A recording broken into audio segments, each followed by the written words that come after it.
for all 5 of us to engage, or is that going to be just yourself, Mr. Chair, and the Vice Chair? Because I would advocate for it being all 5 of us rather than a subset. I mean, it is the most important project going on in the town in 2025. So I just wanted to get clear, because I know there are quarterly updates and so forth with the select board. I just want to see if I could get clarity on whether it's all 5 of us. Thank you. So to answer John's question, it is a product of the planning board. You all have agreed to a process and a contract with the consultant. So she's providing the leadership for that at the moment with staff as support. But periodically, we will be coming to you when needed as part of that process. It will be all 5 members. There may be some confusion. The quarterly meetings that Mr. Kitchener referenced, those aren't specific to the planning board. I think he may be referring to the select board, planning board, in PNEDC chair, vice chair meetings, and that covers a lot of material. So that's not specific to the master plan. John, I think it's safe to say there will be plenty of opportunity for you to engage in the process, as it will the public and all the members of the planning board. All righty? Okay. I'll take your, yeah. Okay, Mr. Chair. It's just getting an update is one thing. Being able to participate on the key issues and have a voice is different than just getting an update as to no, there will be opportunity. We haven't even scratched the surface there yet. We have not even begun. So there will be more than enough opportunity, I'm sure, for you to have input. Okay, thank you. Right. Great, John, thanks. Back to the zoning, Meg. Do you want me to just give a quick, super high-level overview? This is just a quick overview. I mean, if anyone has questions on the board, that's great. But there will be plenty of opportunity. Yeah, we have public. We have special meetings to go through all of these. So this is just a quick purview of all of them. So this is the draft write-up of the articles that you've been seeing kind of in concept bullet list form, just written out for your review. We've included everything we've touched on all fall, the past several meetings. I should note there are 2 things that are not included in the packet that we're still trying to work through. That includes a solar energy bylaw, so working on finalizing that.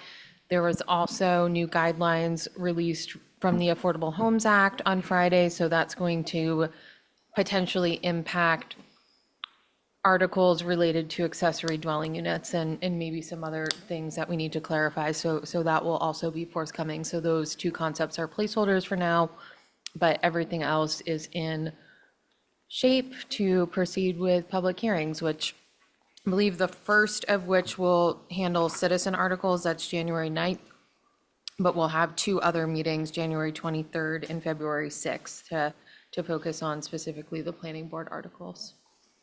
Great. Okay. Thank you.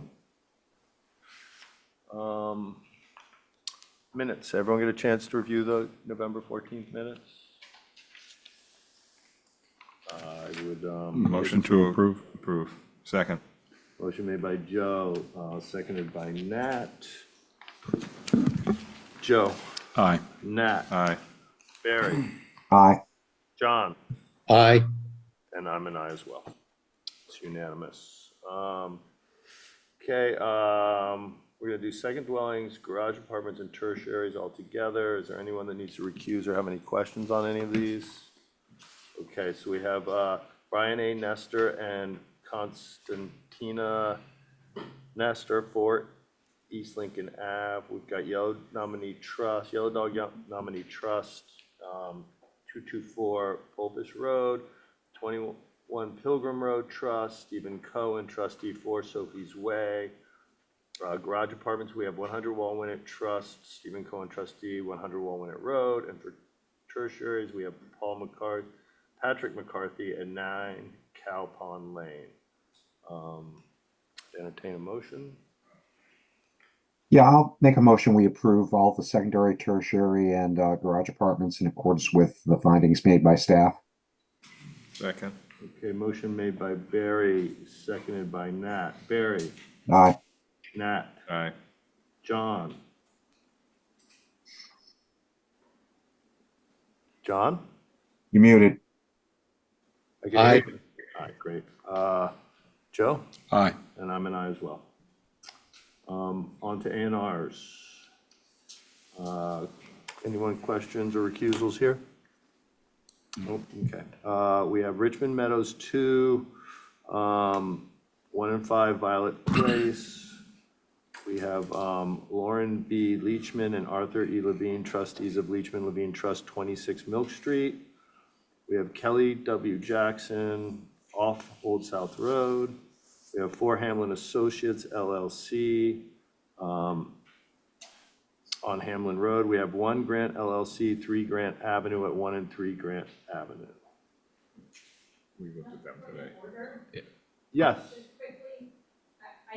Can you come to the mic? come up to the mic and state your name, please, Campbell. I think the Richmond Meadows 2, 1 through 5 she's- Violet Place is a public hearing. We got that. Yeah. We're gonna skip them for this approval. No, but he had included it, was Oh, all I okay. was. Oh, I'm sorry. that's Yes, all I was will, pointing. I'll hold that out. Oh, No. sorry. Good call. Yep. Thank you. So yes, so holding back to Richmond LLC for the public hearing, my bad. I'll make a So- motion, Mr. Chairman.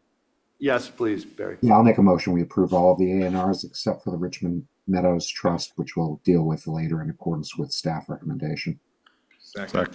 All right, motion made by Barry, seconded by Nat. Barry, Aye. Nat, Aye. Joe, Aye. John. Aye. Who am I missing? I think that's it, me. Aye. It's unanimous. Previous plans, 21 Amelia Drive. So 21 Amelia Drive, this is separate from the public hearing that's being continued. It has nothing to do with it. Okay. This is a request for release of the performance surety bond that was put up to cover the cost of the final coat of paving. They have since done that. It has been inspected by Ed Pesci, so we're recommending the release of those funds and for the account to be closed. Great. Questions from the board? So move, sir. All right. Second. All right, motion made by Barry, seconded by Joe. Barry, Aye. Joe, Aye. John, Aye. Nat, Aye. and I'm an aye as well, unanimous. 6522 Nantucket Way subdivision, Form J's lots 2 and 4. So this is an older subdivision off of New Street in Sconset. They're requesting the release of 2 of the lots. There are just some final detail types of things that we're working with the applicant on, such as funding the HOA, since it has been about 2 decades since these properties were subdivided. So we would recommend that you go ahead and authorize the endorsement of the Form J's, but that we just hold them in the office until anything like that has been satisfied. Great. So move, sir. All right. Second. Motion made by Barry, seconded by Joe. Barry, Aye. Joe, Aye. John, Aye. Nat, Aye. and I'm an aye as well, so unanimous. On the public hearings, how are we gonna, well, I guess we'll settle this and then we'll talk about what we do with that second application. Yeah, so we have 2 continuances, right? 2, not 3, 2 continuances. yeah. 73 and 75 Fairgrounds Road is to be continued. 21 Amelia Drive will be continued to the January meeting. January, what date is that? 13th. Okay, great. And so the first one listed is it in public hearings for the Great Harbor Yacht Club. Is that the one that's actually active and that we're working on? No. Second one, It's so the I would second one. recommend maybe swapping that in the order after you motion to continue the other 2. I'll Like make swap the that order of motion. the 2 items. Oh, okay. So we're proceed gonna with make a the motion to continue continue those for- 3 yeah. and we'll add the We'll continue 73 and 75 Fairgrounds Yeah. Road and 21 Amelia Drive. So that's part one. So moved. Second, Okay, motion made by Barry, seconded by John. Barry, Aye. John, aye. Joe, Aye. Nat, Aye. and I'm an aye as well. And then if you would motion to take out of order, just reverse the two Great Harbor applications. Okay, So you'll proceed with the second one first. And then you'll either continue or dispose of okay, this, so. the other one, so we're depending on the taking outcome. 19, 21, and 23 now. Yes. Yes. Okay. And Mr. Chair, I apologize, the action deadline that I listed there is incorrect. Oh, good. Will you bring Arthur over?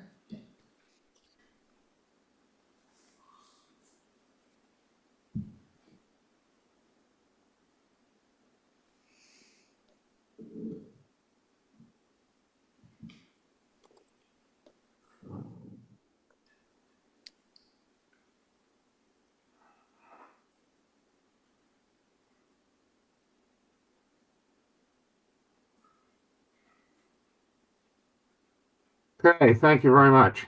Welcome, Arthur. As the staff report indicates, the applicant, my client, Great Harbor Yacht Club, has in fact worked out the concerns that the abutting owner, Small Friends, had with regard to this project with relating to the noise issue with the pickleball courts. We've come to an amicable arrangement with them, and I know you've got a very long agenda tonight. It's all spelled out in the staff report as to the terms of the agreement that we've worked out with them. And accordingly, and I also understand that all of the technical issues with regard to the project have been worked out between Ed Pesci and Leo Asadorian. So Leo isn't on the call tonight. And with that, I think we have everything that we need to submit, and subject to any questions that the board may have, would hope that we'd be able to get this wrapped up tonight. Great, thank you, Arthur. Board members, questions, concerns about what's taking place here?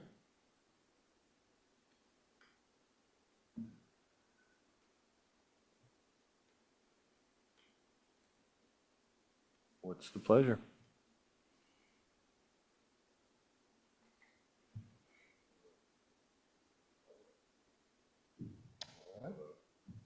Yeah, I mean, I don't, great. So is there anyone here to speak on this application? Anybody online? All right, No hands are raised. I'd entertain a motion. Second. Motion made by Barry, seconded by Nat, it hasn't even been a long night yet.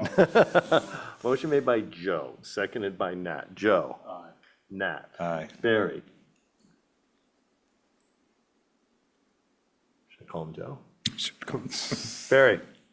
He's muted in. John?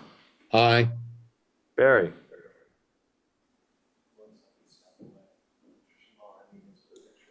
You don't need his phone. Yeah, okay. All right, great. So, on to the merits.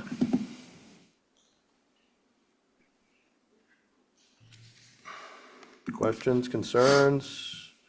Entertain a motion? No, motion to approve is spelled out with findings and conditions. Second, Great. Motion made by Joe, seconded by John. Joe? Aye. John? aye. Barry? Nat? Aye. Barry? And I'm an aye as well. That's unanimous. Congratulations, you guys are good to go. That was a long road. Thank you very much. Thank you, Arthur. Thank you. Yep, thanks for your work. Sorry, Thank you. Mr. Chair, we should keep Arthur on to dispose of Okay, the yeah. first one. I would recommend allowing him to withdraw that without prejudice. Okay. That would be our request. Like to withdraw without prejudice? Yes, please. Okay. Make that motion. I'll second. Motion made by Nat, seconded by Joe. Nat, Aye. Joe, Aye. Barry, John, Aye. and I'm an aye as well. That's unanimous.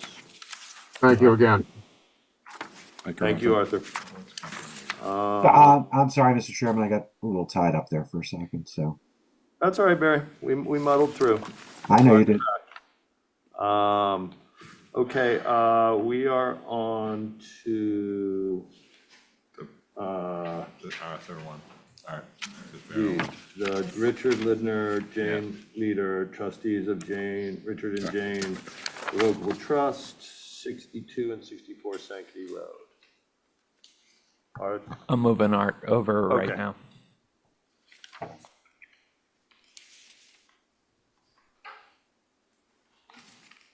think they have a plan for this now. Where the heck are we?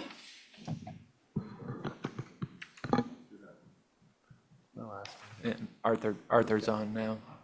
Art is on now. welcome, Art. Thank you, Mr. Chairman.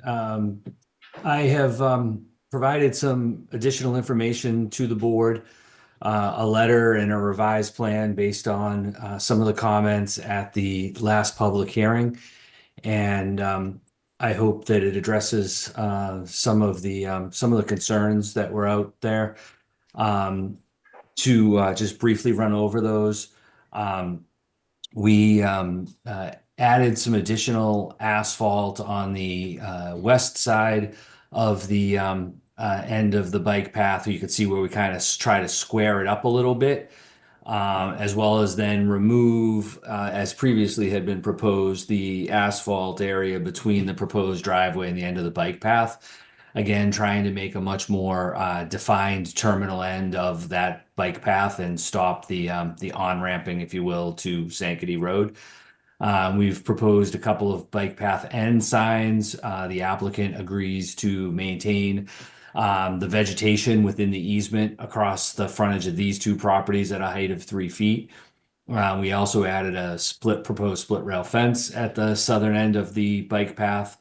We've added a proposed detectable warning panel, which would be, poured in concrete at the interface between the asphalt bike path and the asphalt road, and then to relocate the crosswalk. So again, and as previously discussed, you've got 2 lots that exist now. We're ultimately creating 3 lots. The applicant agrees to restrict one of the new lots against direct access to Sankaty Road, so you still end up really with just 2 driveways, and it essentially would be a shared driveway for 2 new lots. And we hope that this addresses those outstanding concerns. I did also present this to BPAC. They didn't take any formal action, but there was, I think, consensus that this improved the situation, and that having the driveway where shown is actually beneficial in that it completely avoids the crossing of the bike path that might otherwise have occurred, with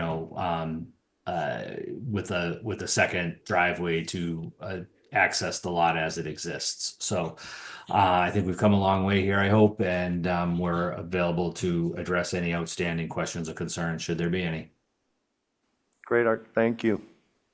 I appreciate all the work done on this. I think I was nervous about 2 roads, but I like what you guys have come up with. Board members, questions, concerns? Yep. Anyone in the public? Good evening, Campbell Sutton. I just wanted to thank everyone that was working on this to make a positive outcome out of something that looked like it had all the makings of a non-safe area. I also was wondering, just because I think there was a bus parking or bus pickup or something that I wasn't able to see, I assume it was moved. Is that right, Mr. Gusborough? Through you, Chair.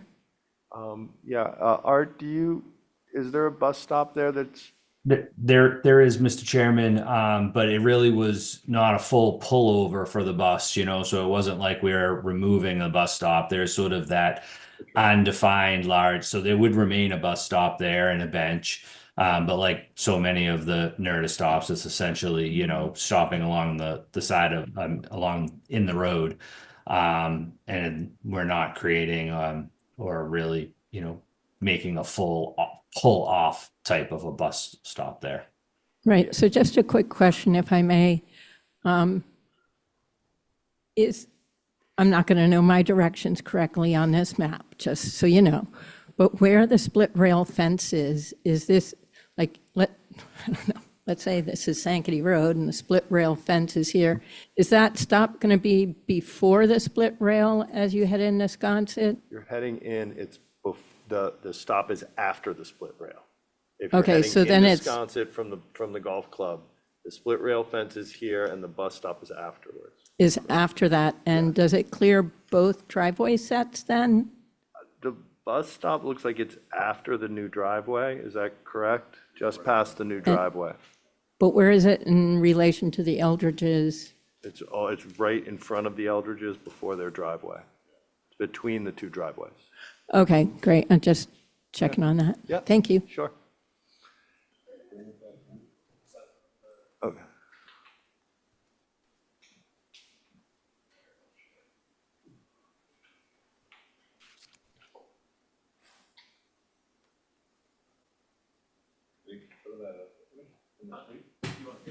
Out from the street, no, go down.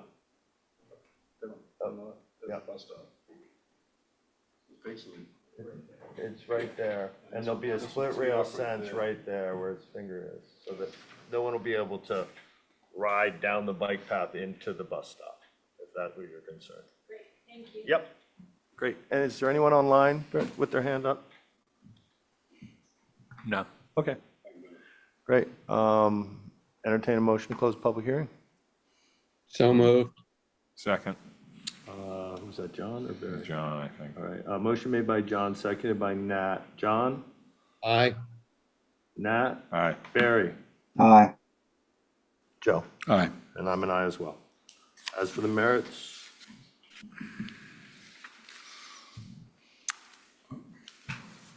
Motion to approve as designed with conditions and findings.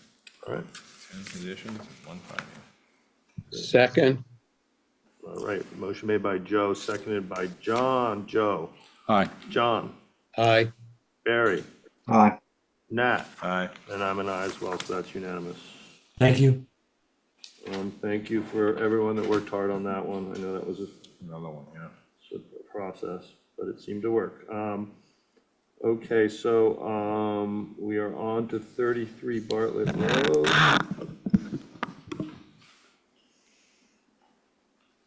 Is Paul representing this? Welcome, Paul. Thank you. Thank you for the record, Paul Santos with Nantucket Surveyors. On behalf of the property owner, BOVF LLC, and John Bartlett, essentially the application is a property located at 33 Bartlett Farm Road and is essentially the farm stand of Bartlett Farm, the shade garden, and the retail greenhouse, which encompasses this particular piece of property. The property is zoned CN, and we're before you tonight with a special permit request to designate a 20,000 square foot area at the back of the property that would be leased and would be used for boat-related storage. Boat-related storage is a use under 139.7A use chart, which is allowed with an issuance of special permit from the planning board. The application itself does have a component with regard to a washdown pad that is proposed. You'll see that in the lower left-hand corner of the plan that's before you. We're working with Ed Pesci on a design for that component of the application. The washdown area is considered industrial wastewater, so it appears that we will be fine tuning and working with that on a design for essentially, it'll be a tight tank, if you will, in there. So it'll be a concrete pad with a centrally located catch basin that will have a tight tank, which will be pumped. There'll be no discharge of stormwater from the activity itself. Site itself is fairly well screened from public view. It's in the back area of the farm, which is essentially an area that's currently used for storage and farm purposes. The area would be fenced and contained within that back area. Happy to answer any questions that the commission may have with regard to the application. Staff did propose an approval subject to the applicant comply with requests made by the town consulting engineer prior to the issuance of a use permit, and that the plan itself would be in compliance with the plans that we had submitted to the board. So happy to answer any questions that the board may have. Great, thank you, Paul. Board members? Paul, so the one thing, I'm just reading the topography, and I'm just wondering about how, and you're about 100 feet away from a 100-foot buffer, so I'm just wondering, and I know that you're gonna have the tight tank, but just any, like rainwater running in that direction, would that be controlled in any way? Yeah, or- no, we're outside jurisdiction of the Conservation Commission, and the site area will continue. Actually, if you'll notice in the middle of that site, you'll see where the topography is. There's a pretty good sized berm that runs along that road. Yeah. That area will be removed. And then the intent here is to not allow any of the overland flow to come to the washdown pad area that would be isolated. But we are outside jurisdiction of the Conservation Commission. Yeah, I'm just didn't know if you could do a slight berm along that 147 or 143. Yeah, we are going to be regrading the site only Yeah, because we're taking the okay. berm out. So That'd be great. we could, I'm sure, keep the area, keep the drainage confined within the existing site. Actually, there is a drain system, if you'll notice on the left side of that plan there, there is a complete storm drainage system that drains to a stilling basin and eventually ends up in the farm pond. So any water we put to that would not be industrial wastewater. Okay. And we would still have the ability to control great. that. There's also a storm scepter unit which cuts along the backside from the front parking lots and then goes into the stilling basin and then eventually to the farm pond. Thank you, Paul. Great, thank you. Barry? Yeah, thank you, Mr. Chairman. Just a few quick things. Through you to staff and also Paul Santos as well. Thoughts about monitoring wells out there? Because this is kind of a new use for a very unique thing. So I'm sorry, what was the question? We couldn't, you sounded a little muffled, Barry. Can you repeat? I'm so sorry. So two things that I want to bring up. First of all, any thoughts about monitoring wells up there? And that's addressed both to staff and Mr. Santos. He's asking about monitoring wells. No, we've Yes. never, I didn't mention or we're not proposing any type of monitoring wells. All right.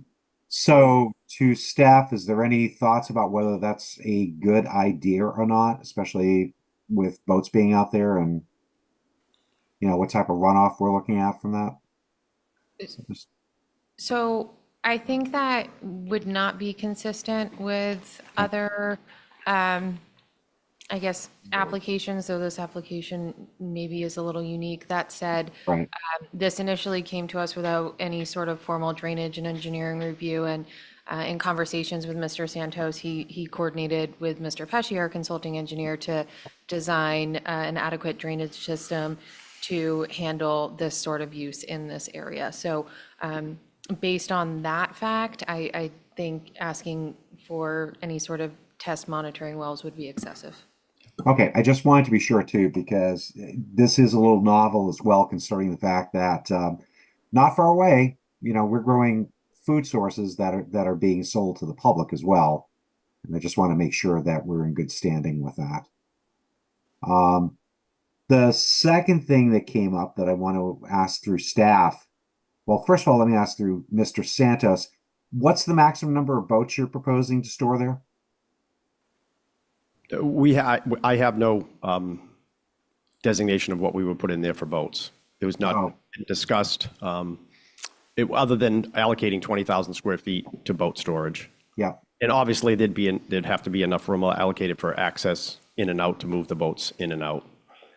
And- Again, Jim, the boat storage area that you're all familiar with, that typically, I mean, the boats are going to come in, they'll be potentially washed down, shrunk wrap, and stored. I mean, that's Yeah. essentially what we're doing.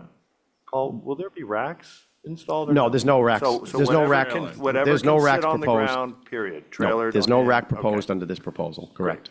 Perfect. I think that helps Right. get an idea what it can fit. So, Sorry to interrupt you, Barry. Go ahead. oh, no, that's fine. No. But I did want to follow up though. I'm just wondering again through staff, whether we need to look at any potential improvements on the roadway system there that leads out and toward, that cuts through through Cisco and then on to Hummock. That road's got one incredibly narrow bend, and I'm just wondering with the number of boats that may be proposed out there, whether there's anything we should be doing with the roadway system that interconnects the two. I honestly, Barry, don't think the intensity of use justifies that, to be honest with you. I mean, I think that it's trailered boats. I think that our biggest concern is the washdown bay with the tight tank. I think Yeah. that's taken care of. I don't see this as a hugely intense operation. It's going to be storing, winterizing, and then putting them back in the water. It's not a huge boatyard operation. Is that an accurate description? That's exactly what it is. Okay. Yeah, and I'd see them come off Bartlett Road. I and don't then see go them back. doing much washing out there. I No. think this is more for parking and a location. Winterizing. Yeah, I and just, storing. again, I just wasn't sure if there was going to be a fair amount of activity. And again, that road that's there right now is not the greatest in the world. And if there's an opportunity to make sure we're in good shape. See, not knowing how much activity is really going to take place on that site. I'm going to err a little bit more cautiously toward things with that. And that's why I'm asking that question.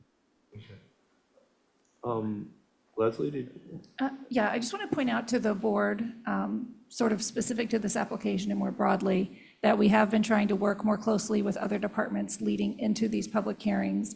And Megan has been sending out the public notices to a whole group of town departments. And they've been providing comments as necessary. And we did not receive any comments from the DPW director relative to roadway concerns on this project. And we didn't from our engineer either, or our transportation program manager.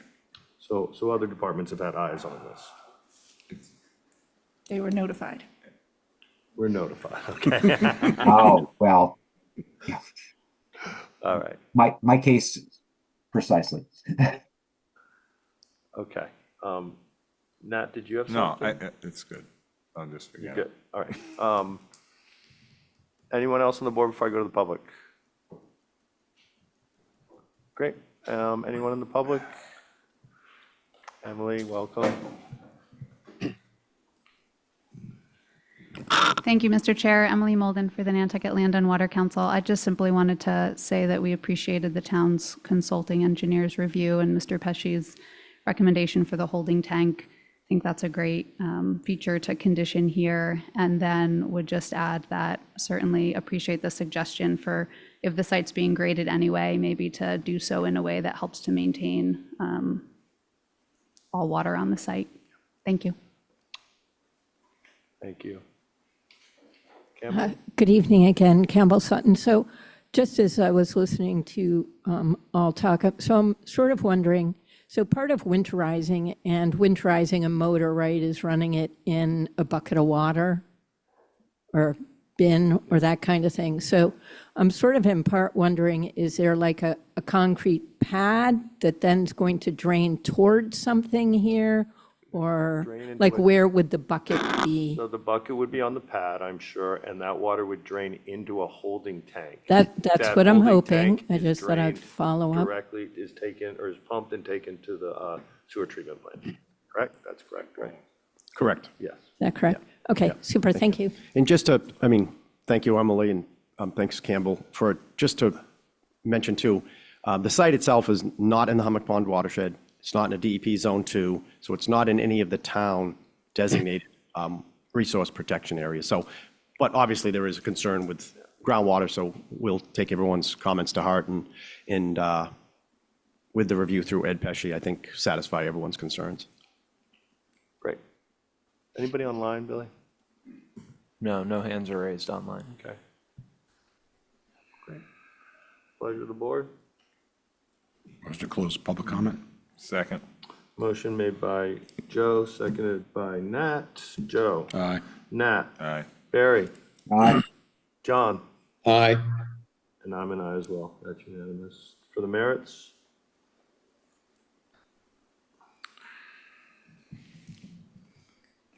Motion to approve with findings and conditions and Ed Pesci's recommendations. Second. Great. Motion made by Joe, seconded by Nat. Joe? Aye. Nat? Aye. Barry? Nay. John? Aye. And I'm an aye as well. That's unanimous. No. Oh, no, were you nay, Barry? I'm sorry. That is a no, sir. Oh, okay. All right. So 4-1. Thank you. Thank Yep. you.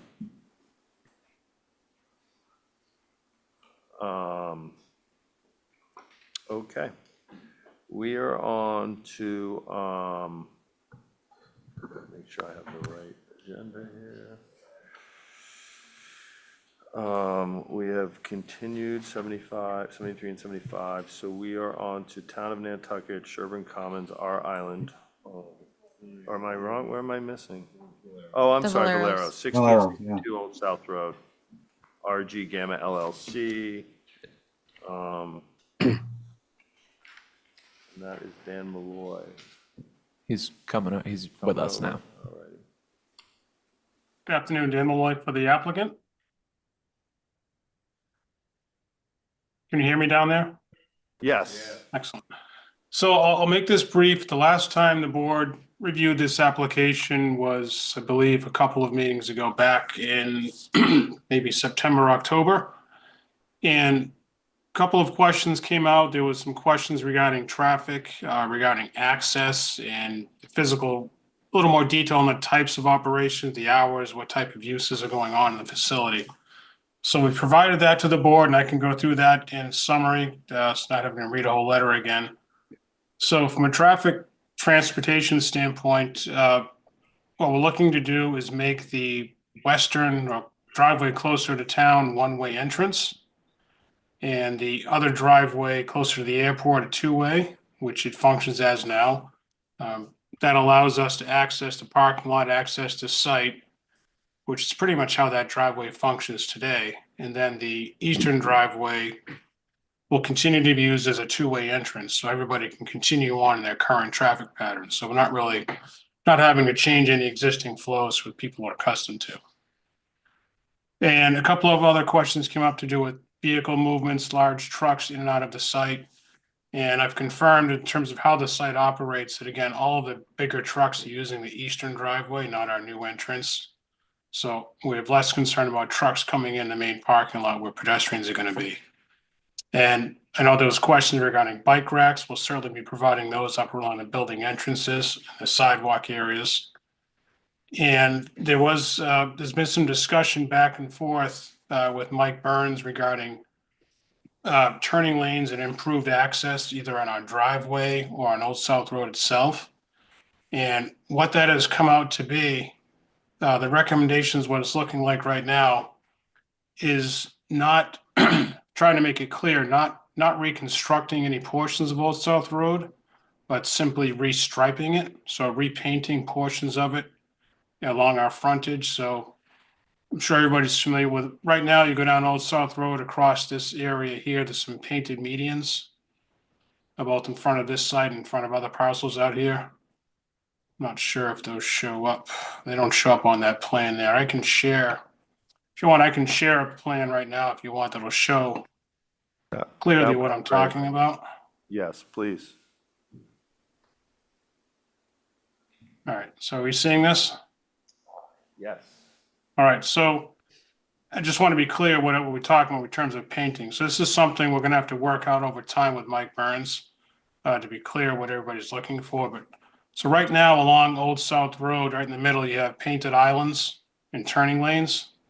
So what we're talking about doing is right now, right in front of our site, in front of the market, it's really just a big painted median without any discretion in terms of left or right. And right now, what people do, they come down Old South Road and they pull over into this central area and to let traffic pass. So we're looking to make it a little more formal. So you'll have a designated spot to come down if you're going eastbound to pull over into the median or take a left into our site. And as you work out with details of Mike, it may switch around that it could be coming down and taking a median here and a left turn into the marketplace.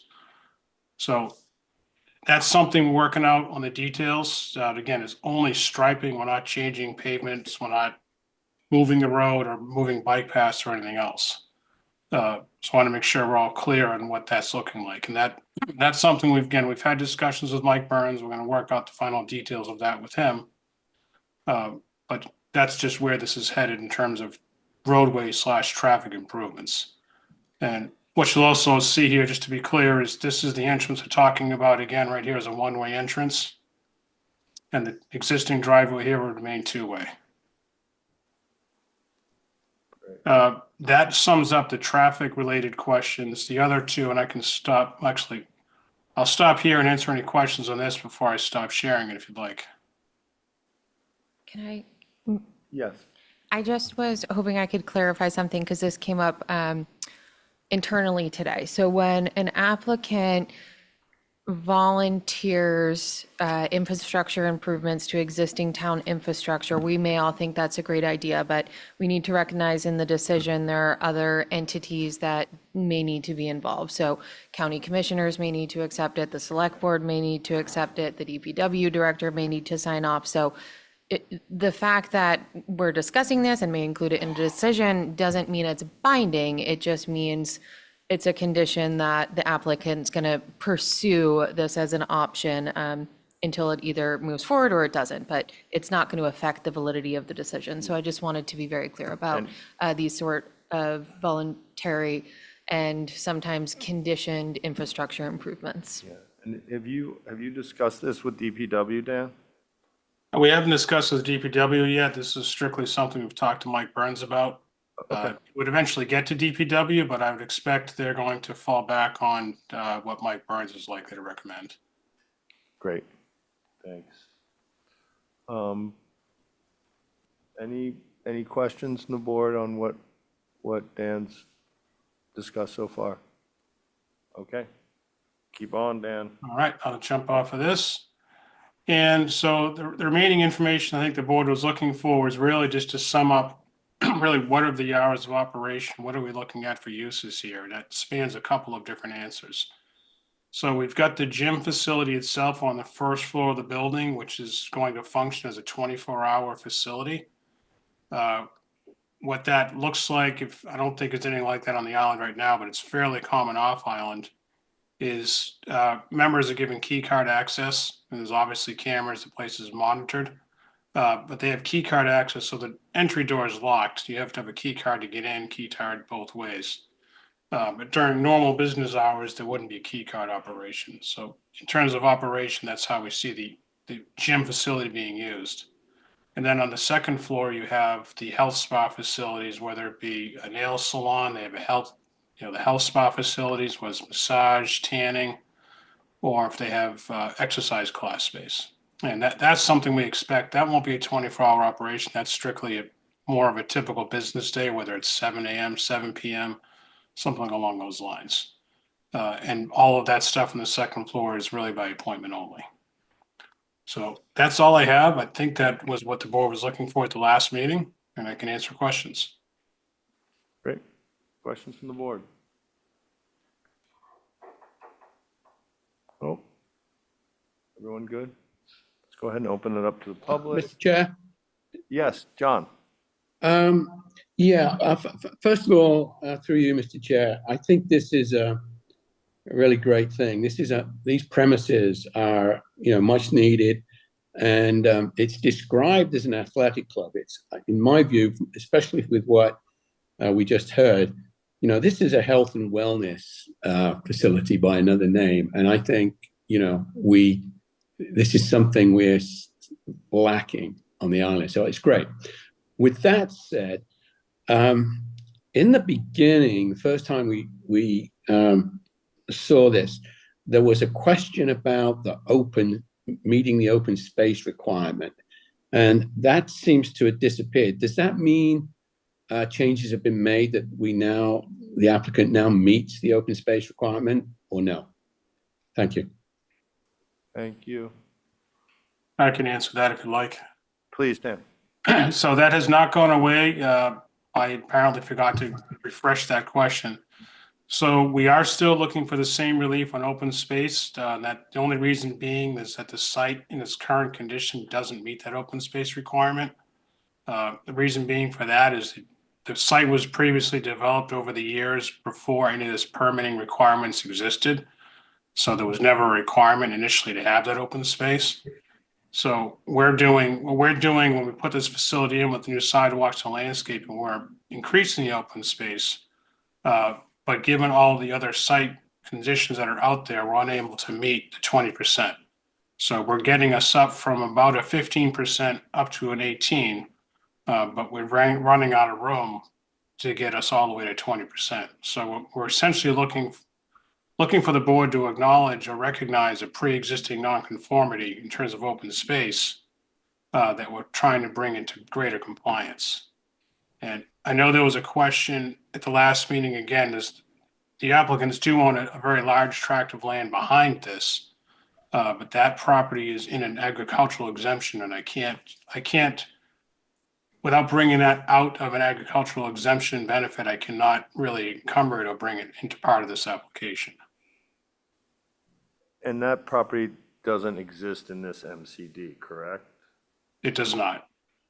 So I think that's the question that a lot of people didn't understand, is that we made a very conscious effort to try to increase the open space on this, to try to provide green space in as many places as possible. We just ran out of room. Okay. No, I think it's important that people understand that all that open space that exists surrounding this site is not included in this site, so it can't be counted towards the open space. So, and I think that's what people find confusing with this application. I just, if I may, Mr. Chair, though, I wonder, and I'm not a technical expert at all on matters of zoning and stuff, but with that said, couldn't the agricultural land behind it, couldn't the owners sort of make some kind of commitment about a strip of that somehow remaining green space, so that it's not part of the MCD, but it's right there, and I think with a bit of effort, they could create this green space, but not as part of this, but it would be there. So for the community, it would come to the same thing. But like I said, I don't know whether that's possible or not technically, but that's what I would ask if something like that is possible. Thank you. I think by nature, it's an agricultural exemption. It's going to be open space. And I think that to ask them to start slicing off and surveying and adding, I think is an unrealistic expectation from us, to be honest with you. I think, but we can be comforted that it is in an agricultural exemption, and in that case, it will remain open space. Thank you. Yeah. Anyone in the public? Thank you, Mr. Chair. Emily Molden for the Nantucket Land and Water Council. There is another issue that I just wanted to bring up when I was reviewing this again over the weekend, and it's a provision in the zoning bylaw it's section 13922G, which is the section about the public wellhead recharge overlay district. And under the prohibited uses in that section, it's number 2Q. There's a specific provision that prohibits greater than 15% of impervious surfaces from being developed on a lot within the Zone 2 within the public wellhead recharge area unless specific criteria are met. And that has to do with stormwater management specifically, and it includes achieving 95% recharge of annual precipitation, and also that it not result overall in the degradation of groundwater quality. There's also a provision under that specifically for non-residential uses, and under that provision it says that recharge shall be by open infiltration basins or similar systems that are covered with natural vegetation, with subsurface infiltration being used only where other methods are not feasible. And my understanding is that that's essentially in there, obviously, to protect our public groundwater supply. It's clearly requiring pretreatment and best management practices for removal of any contaminations. I know the board understands that without that type of pretreatment, if all you're doing is infiltrating the water runoff from the site, then you're essentially just channeling any contaminants that might be collected or contained in that water directly down into the groundwater without that pretreatment. And so that's certainly why that requirement is in the bylaw. Now, I understand from the online materials that Ed Pesci has not reviewed this application as of yet. And I see that there's a proposed condition that he does review the application before there's a building permit issued. I respectfully would request that, given this particular requirement and where it is in the zone 2, that the town's consulting engineer be able to conduct that review and specifically look at this criteria before the public hearing's closed. I just think that obviously this is all about protecting the public water supply, and I think that review should be part of the public hearing process. But I would just really like to hear that addressed and have it be assured that those criteria are being met in this situation. Thank you. Thank you. Staff, do you have any insight into that concern, or? I need to look at my email because I thought I would have forwarded this to Ed. Did I not? Yeah. I can, Yeah, I would defer to Dan Malloy. Okay, Dan? yeah, I can help on that one. Ed Pesci did review it. He sent in comments back in October, October 14th. Bill, if you're looking for it, he sent an email in with his comments. Nothing extraordinary in terms of things we haven't essentially accommodated in the past. So the stormwater system we have here is very common and typical to what you'll see on probably 99% of all the projects in this area. We are aware of the comments that Ms. Molden made, and that would all come under the purview typically of the Wanacoma Water Company when they issue their certificate of water quality compliance, which the board typically requires as a condition of approval as well. So I don't think there's any surprises with what you heard. Ed has reviewed it, and I'm extremely confident that he'll be happy with any revisions we make, as well as getting Mark Willett of the water company to issue his approval. Great, thank you. Thank you, Mr. Chair. Just briefly, some follow-up. I guess I'm interested in whether the proposed design meets these criteria, and if not, would it require redesign in order to ensure that it does meet these criteria? I guess I'm just not really hearing any confirmation as to whether this has actually specifically been looked at and addressed. Thank you. Thank you. Dan, do you have a response to that, or? Yes, I can say with confidence it meets the criteria. This is, we haven't proposed something on this application that hasn't been approved. So I'd be willing to say over 100 times previously, whether it's by us or other consultants in front of you. So there's no reason why this wouldn't meet the same criteria, since the criteria is the same. So in my design idea, there's no reason this won't go through as well. Okay, great. Thank you, Dan.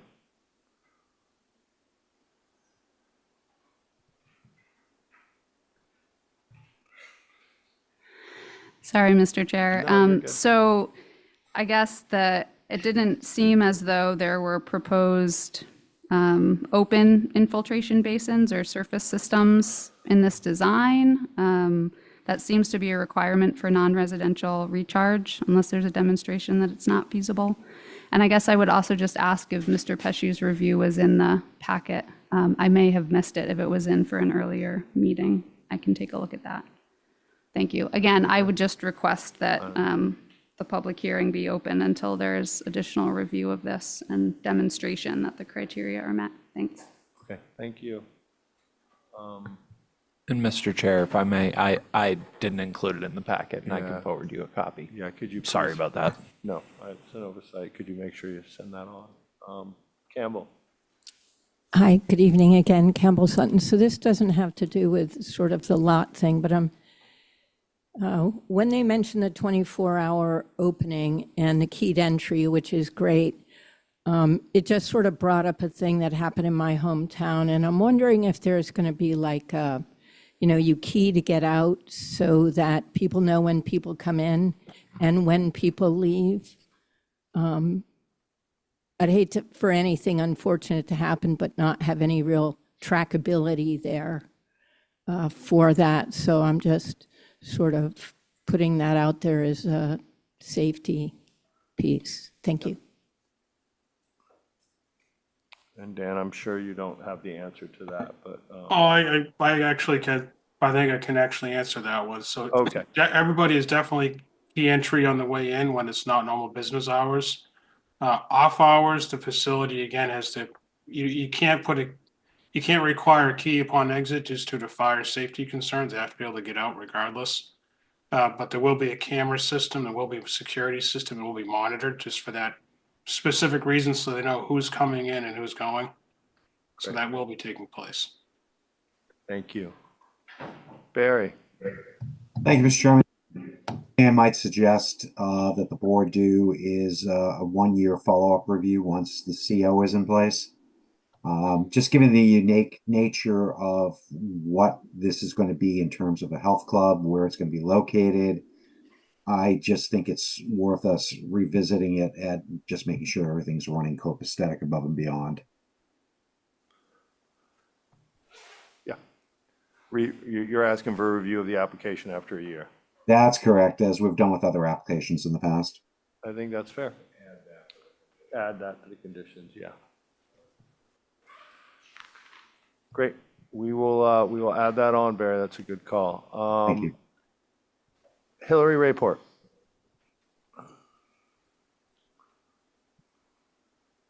Hello. Hillary, Thanks. welcome.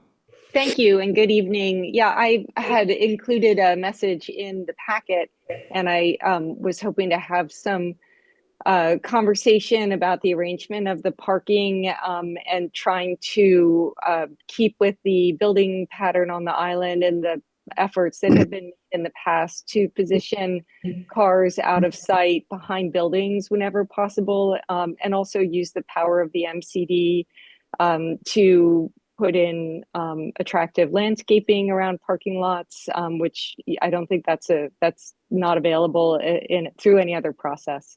I'd love to hear some comment about that because I think the parking lot is large and very visible in a way that won't be enhancing to the neighborhood when this otherwise admirable project is finished. Thank you, Hillary. I think, I think that parking lot's hard to see, to be honest with you, when you drive by, but I think that landscaping is important. We haven't seen a landscape plan, have we? So that was made available to just staff today. So Okay. the recommended condition would be for staff to review and approve that prior to the issuance of any building permit. Okay. So a landscape and lighting plan. And has Mark Willett issued a water quality on this? Have we gotten a certificate? Dan can confirm, but if not, I think we need to add that as an additional condition that you need the certificate of water quality compliance prior to the issuance of a building permit. If we could have that, and I don't know if it's fair to ask Mark to if he can opine or discuss the concerns that Emily has as it applies to this application, I think would be helpful.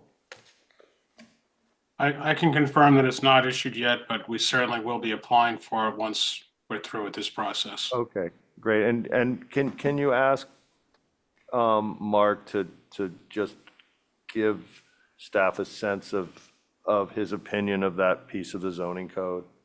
Yes. We can be sure that we're in compliance. Thank you.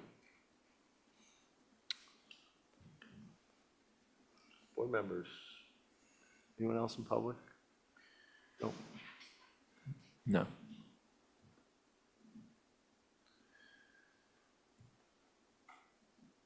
I would also add Drew into the Mike's review. He should be brought into any kind of, Yes. coordinated review. I know that I love this land's gonna be getting improved. I know that this is sort of a little bit past that, but the stuff that Dan is drawn into that, place where people sort of do the little stop and wait thing and marking it out. There may be some drainage and some berm issues on that side of the road that they might want to look at as well. As I recall from, the most recent work that was done. And this project doesn't rise to the occasion of a review, correct? Oh, it definitely rises to I'm just the saying it's got Mike coordinated involved. pre-construction Okay. review. And in fact, that's one of the Okay. recommended I just think that we should conditions. have that on record that Drew should be with Mike on this as well. Okay. That will be addressed in the coordinated pre-construction review, correct? Yes. Okay, Good with that? good. Okay. All right. Other board members? Still nobody in the public? Hillary has her hand up again. Okay. You're unmuted, Hillary. Thanks, Welcome back, thanks so Hillary. much, everybody. Just given the spirit of coordinated review, is the parking something you might check in with the HDC about? They might appreciate a pre-review.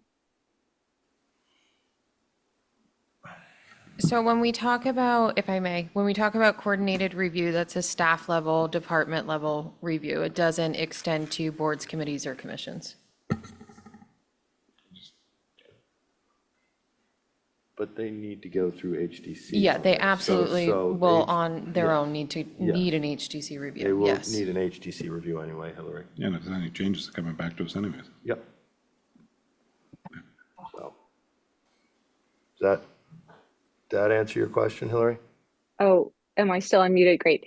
Oh, well, then maybe Holly Bacchus could be looped into that if she's not already. She attends every UCC Yeah, meeting, yeah. she's gonna review it. Yep. No, I just, It needs an HDC review before they can do anything. right. What I've observed is that it's just very hard for them to make, if they have concerns, to move things around too much because so much time elapses. But I think you guys know what I'm suggesting. So All right. if you agree, great. Otherwise, so be it. Thank you. All righty, guys. Where are we at? It's up to you. What is the pleasure of the board? What do you want, Nat? Did we close? Not yet. If you make a I'll motion. make a motion to close the public hearing. Second. All right, motion Sorry. made by Nat, seconded by Joe. Nat. Aye. Joe. Aye. Barry. Aye. John. Aye.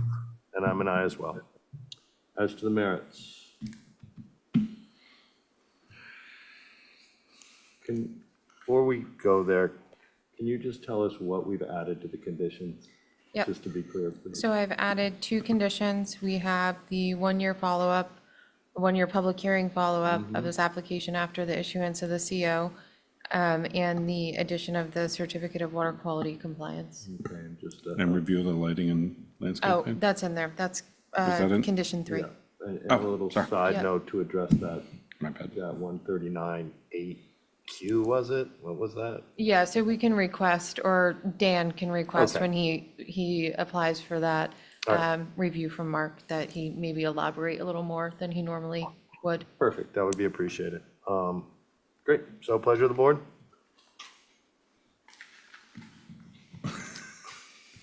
But not. I'll go. Motion to approve with all findings, conditions, and new added conditions. Yeah. And the stuff by staff, the. Yeah. The Just the staff review, landscape, Landscape lighting. review. DPW, water quality, water comment. mark, yep. Second. Motion made by Joe, seconded by Nat. Joe? Aye. Nat? Aye. Barry? Aye. Is that an That's a aye? yes. Okay, great. You're just a little muffled for some reason. I'm Sorry. Sounds like John? Aye. And I'm an aye as well, so that's unanimous. Great, thank you. Thank you. Take my sheet. Right No, you take the cheat sheet. Get your own. right there. This is not yours.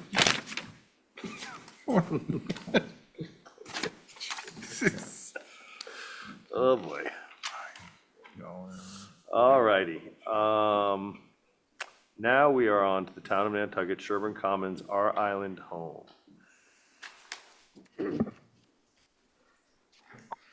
Gentlemen, welcome. Thank you. I'm Craig Piper with SMRT, and with me is my colleague John McBeaking, who presented last month to your group. I was hoping we could pull up that presentation we provided. Not quite sure, Leslie, there was a mail distribution problem on announcements to abutters. Some mail got delayed, and so what we thought we'd do is just step back and do one quick overview for folks who may have missed the initial meeting. Yep. Registered mail.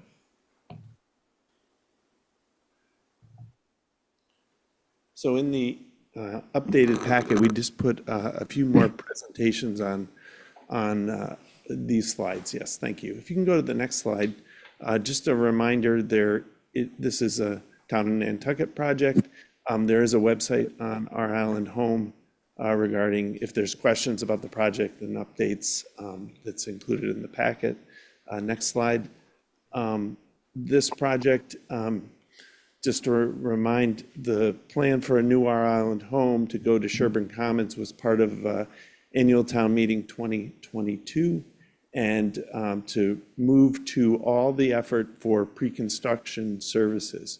So that's where the effort we're in now. We're bringing the project out to bid in January and then go to annual town meeting of 25 for approval for construction. So next slide. I don't think we need to, you can skip that. Just to set the standard of, you've heard many times of guiding principles or North Stars on project. These are the elements of this project that are important to the Island Home Steering Committee and the users. And so just included in the packet, it kind of highlights all the goals of the project. Next slide, please. We've been asked a number of times of why the size of the building is so big. About 60% of the building is code mandated size requirements. For a medical nursing home that requires Department of Public Health approval, there's code minimums. So the driver of many of the square footage requirements come from the code requirements. The other 40% make up the support spaces. Next slide. Just a brief snapshot of the building. It's 2 floors. There's a lower level basement and a first floor. There's 45 patient rooms or resident rooms, all single rooms. The current Our Island Home only has 3 private rooms. So this is all single rooms, which is the best practice in nursing home design. Next slide. As part of the plan, there's a displacement of existing Sherburne Commons housing. And so this is just a snapshot of the floor plans of that facility. We'll go into a little bit more detail on the next few slides. So this is the Sherburne Commons the east side of Sherburne Commons on South Shore Road. The two buildings in the middle, as you can see, are the existing Sherburne Commons staff housing. The site is tight in many ways. The new building, as I talked about, the square footage of the building and the impact of the neighborhoods. We want to be a good neighbor. We also want the building to fit within the community and service the need of a continuum of care working alongside Sherburne Commons for the elderly population of Nantucket. Go to the next slide, please. This is a highlight of the blue lines are the current setbacks for buffer, and the red lines is the sewer easement that runs through the site. Next slide. This is just a sort of a separate track of moving the existing housing to adjacent to the sewer plant. That is the general location where we're moving the two buildings off-site. Next slide. So this is back in April. We did a preliminary presentation to the board, and this was the site plan that we presented back then. The building is set within all the buffers. It strategically misses the sewer line, but some of the concerns working with Sherburne Commons is the location of their replacement of their staff housing. So the staff housing that is currently there today would be moved and be used for town staff housing. We are rebuilding the Sherburne Commons on the Sherburne Commons site. Back in April, the goal was that it would be part of the western side of Sherburne Common development. But working with the Sherburne Common Board and the residents of Sherburne Commons, there was a preference to keep all the new construction in the east side of the project. So if you go to the next slide, this is our proposed plan where we are today and where the new staff housing is located, that orange circle. In order to provide that housing in that location, we needed to move the entire Island Home development to the east. And that is one of the why we're asking for a special permit to go into the buffer setback. If you go to the next slide, maybe one more. Thank you. So you can see where the blue line is the setback line. On the south shore is where our building is in front of that setback, reducing it. The proposed is 75 feet. We are now at a 50-foot setback from South Shore Road. The north, which is on the left, and the south, those we are not encroaching on the south end at all. That remains the same. The north side, you can see there's a small generator that is located just out of the way there. Yes, that's part of the setback. That was one of the other requests for a special permit. One of the concerns that we have been working closely with is locating this building and the impact on the existing buffers. We do have to build the building. We want to maintain the buffer specifically to the neighbors to the south on South Shore pasture. You can see there's a sidewalk loop that goes around our development for the R. Allen home. The purpose of that walking trail is for the residents of R. Allen home to potentially take a walk on the grounds with a loved one or a staff member to take a walk, and not necessarily go to the Sherburne Commons development, stay within the R. Allen home. So those sidewalks are also in that vegetated buffer to the east and to the south. The sidewalk on South Shore Road is on the other side, so that's why we'd like to maintain that sidewalk loop all within our property. Next slide. We did a vegetative study of existing vegetation over 5-inch caliper trees. It's hard to see in this slide, but all the green areas are the larger of the trees that we are looking to maintain. Anything not highlighted in green is of a lower size tree or shrub. And then the next slide, we've been working with our construction manager on, this is very preliminary, but how the logistics, this is overly dramatic of the setup of construction, but really it's a combination of identifying which trees can stay during construction that are of a significant size was really the focus of this study. Next slide. Here's a little detail of the sidewalks. So on the right side of the slide is the sidewalk that extends in the buffer, vegetated buffer.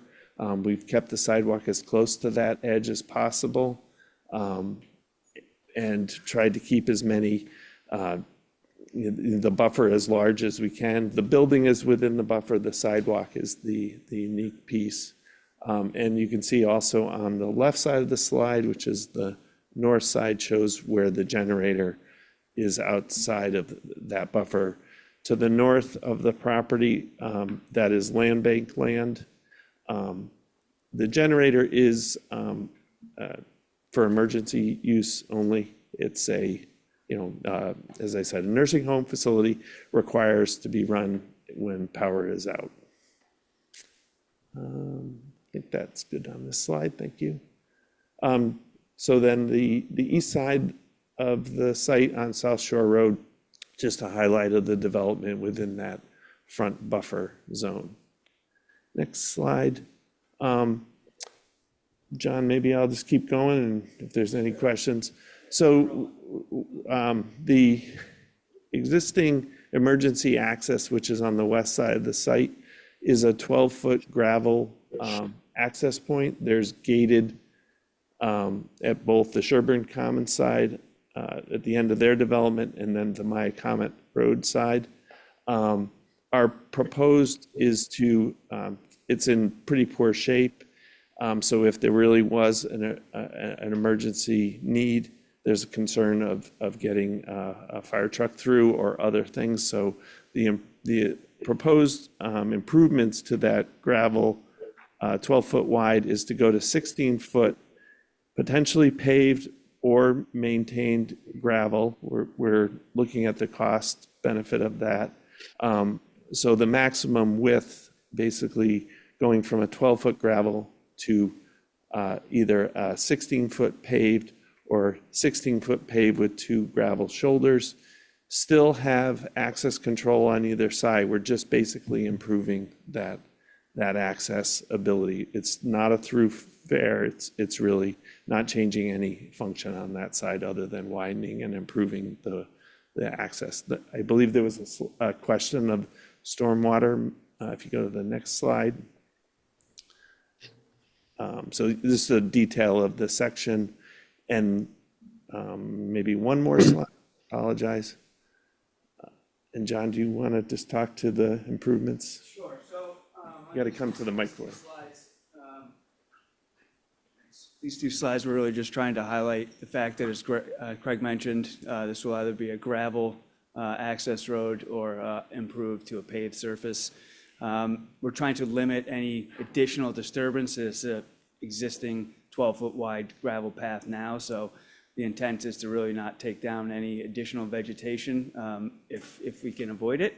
We are proposing to create some grass swales on either side of this access drive that would lead down eventually to 2 infiltration dry wells closest to Maya Comet Road.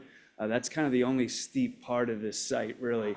It's a 20-acre site and approximately 3 feet of grade change over the entire site until you get closest to Maya Comet, and then it does slope down a little bit. So our intent was to capture any stormwater if this was to be paved prior to getting to Maya Comet Road. So that's really how we're trying to manage this area. So swales on either side of the road and infiltration dry wells closest to Maya Comet. Thanks, Greg. And then we can go through these relatively quickly because they're in the packet. It's just some existing photos along with our graphic representation of what the new building will look like. So this is the entrance from South Shore Drive. The building is on the left. The entrance drive stays in the same location where it is today. Next slide. And then this is just turned slightly to the south a little to see a little bit more of the building. It is a one-story building. It appears that it's two-story, but because of the width of the building and the slope requirements for HDC, we have a pretty significant attic space. But the plan for the attic space is no occupant. It's really all mechanical space to serve the resident rooms. This is just looking down the street. You can see the front buffer, some of the larger trees, the pitch pines that you see there.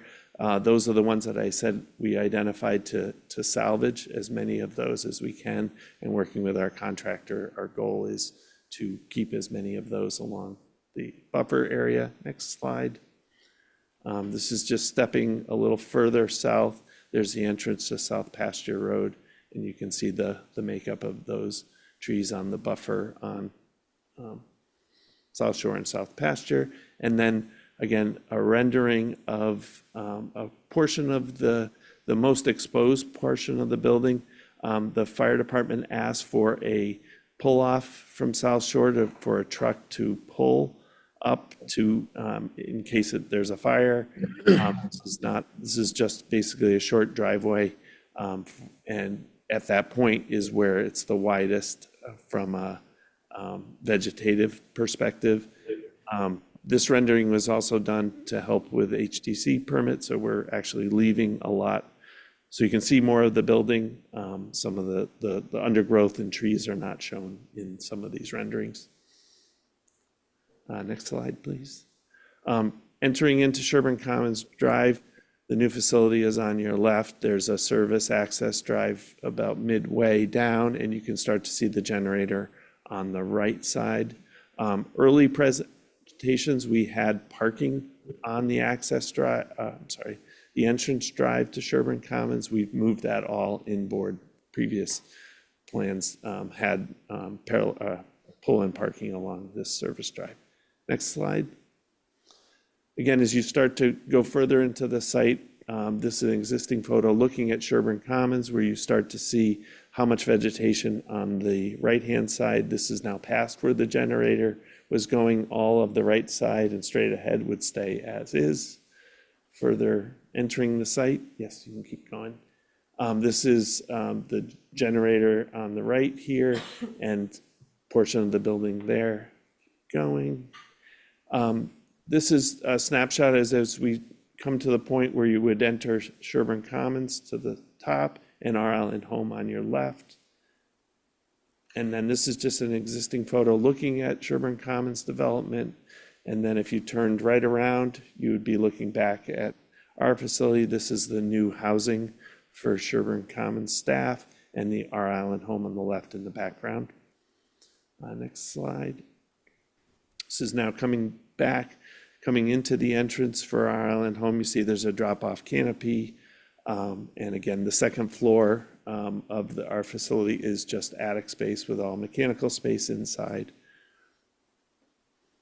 This is the main entrance to the facility. We are pursuing a fully electric facility with a PV array as well as geothermal. So there are no outdoor condensers that are on the ground. Everything is within the attic space. So the only noise generating piece of equipment is the emergency generator. This is the drop-off area that for visitors and families. And just the overview of the entire site. One item to note, the parking area in the lower hand right is 50 plus or minus 50 spaces. The existing our island home has about 50 spaces as well, so we're not tremendously larger. The building program is the same as it is today at our island home, 45 beds. The new facility is 45 beds. One of the concerns that we want to make sure we're sensitive to is any of the parking headlights that it would go pointing towards South Pasture. The existing buffer area in that zone is in full. We're not really touching that area. However, if there's concerns, we certainly can put a berm or something to separate between south pasture, but that would involve removing some of the vegetation that's there to then build up a berm. So our proposal is to leave the existing buffer as is with no improvements on there. I think that maybe, oh, just overall schedule, just for those folks we have submitted to HDC. We're on the agenda, but I'm not sure when we'll be called. And then we're, as I said, going to the annual town meeting on May 3rd. And then if it's approved, the project would theoretically start in September of '25. So I think that's a quick overview.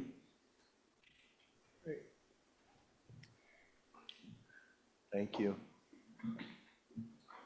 Board members, questions, concerns? Just one, I was wondering why the employee housing, why that wasn't rotated and not have such an impact on that vegetative buffer? Because it seems like it's elongated, so you could probably rotate it, and I didn't know if that was something you looked at in your planning. That building has been rotated a few times. We do have, the sewer easement is the tricky component there. We are also wanted to be sensitive to the staff housing view. It's sort of their backyard facing the front yard of our island home and vice versa. So we wanted to make sure that they had some green space around their facility. So that's why it's run east-west. And their backyard of the employee housing is facing south, isn't it right? Correct. I got that right? Okay. Yep. All right, thank you. On South Shore Road, I thought I saw reference to a bump out, but no, it's just a curb cut for access, correct? Correct. Okay, great, thank you. And other than the building is now in the setback. It is in yes. the setback, yeah, no, I get that. But side setbacks are maintained. Correct. Great, any board members online, questions, concerns? Because I can't see. Anyone in the room have any questions or concerns?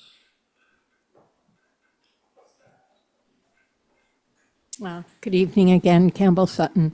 Maybe I should stop with the tiptoe thing. Just makes me look taller. No. Anyway, I guess I'm a little confused. This may not have anything to do with the purview, but originally I thought that the two buildings that are there now were staff housing for Sherburne Commons and were going to be moved to the other side. Yeah. That's that way, and would remain as Sherburne Common staff housing.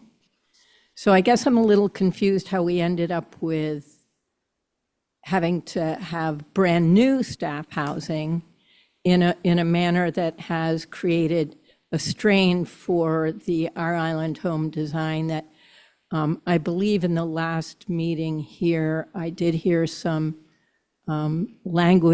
distress language about going into the buffer anywhere, on South Shore or South Pasture.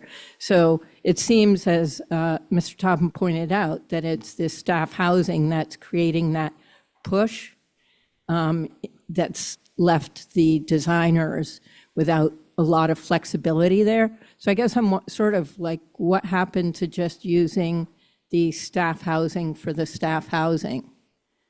And why we need to introduce a new building, and if we're introducing a new building, why does it need to be where it is, and why can't it be where the housing is moving? Does that? Yeah.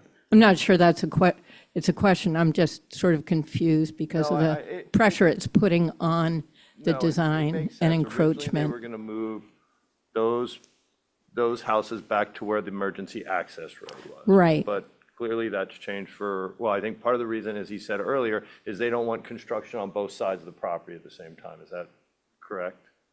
Yeah. Okay. But I'll let them stand up and answer. Okay, it seems like you could have three housing situations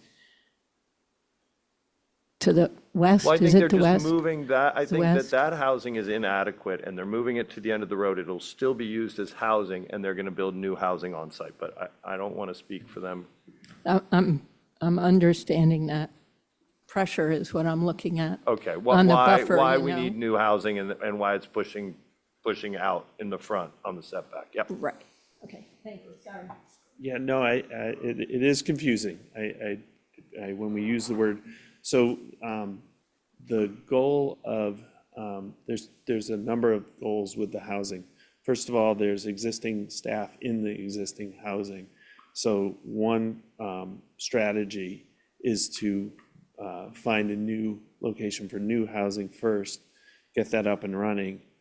Then the staff don't need to move twice. That was one of the goals or request. The other sort of Sherburne Commons,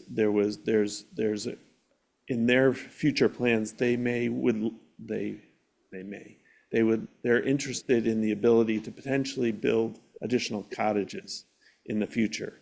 So where the staff housing would go would limit this number of potential future cottages in a future timeframe development.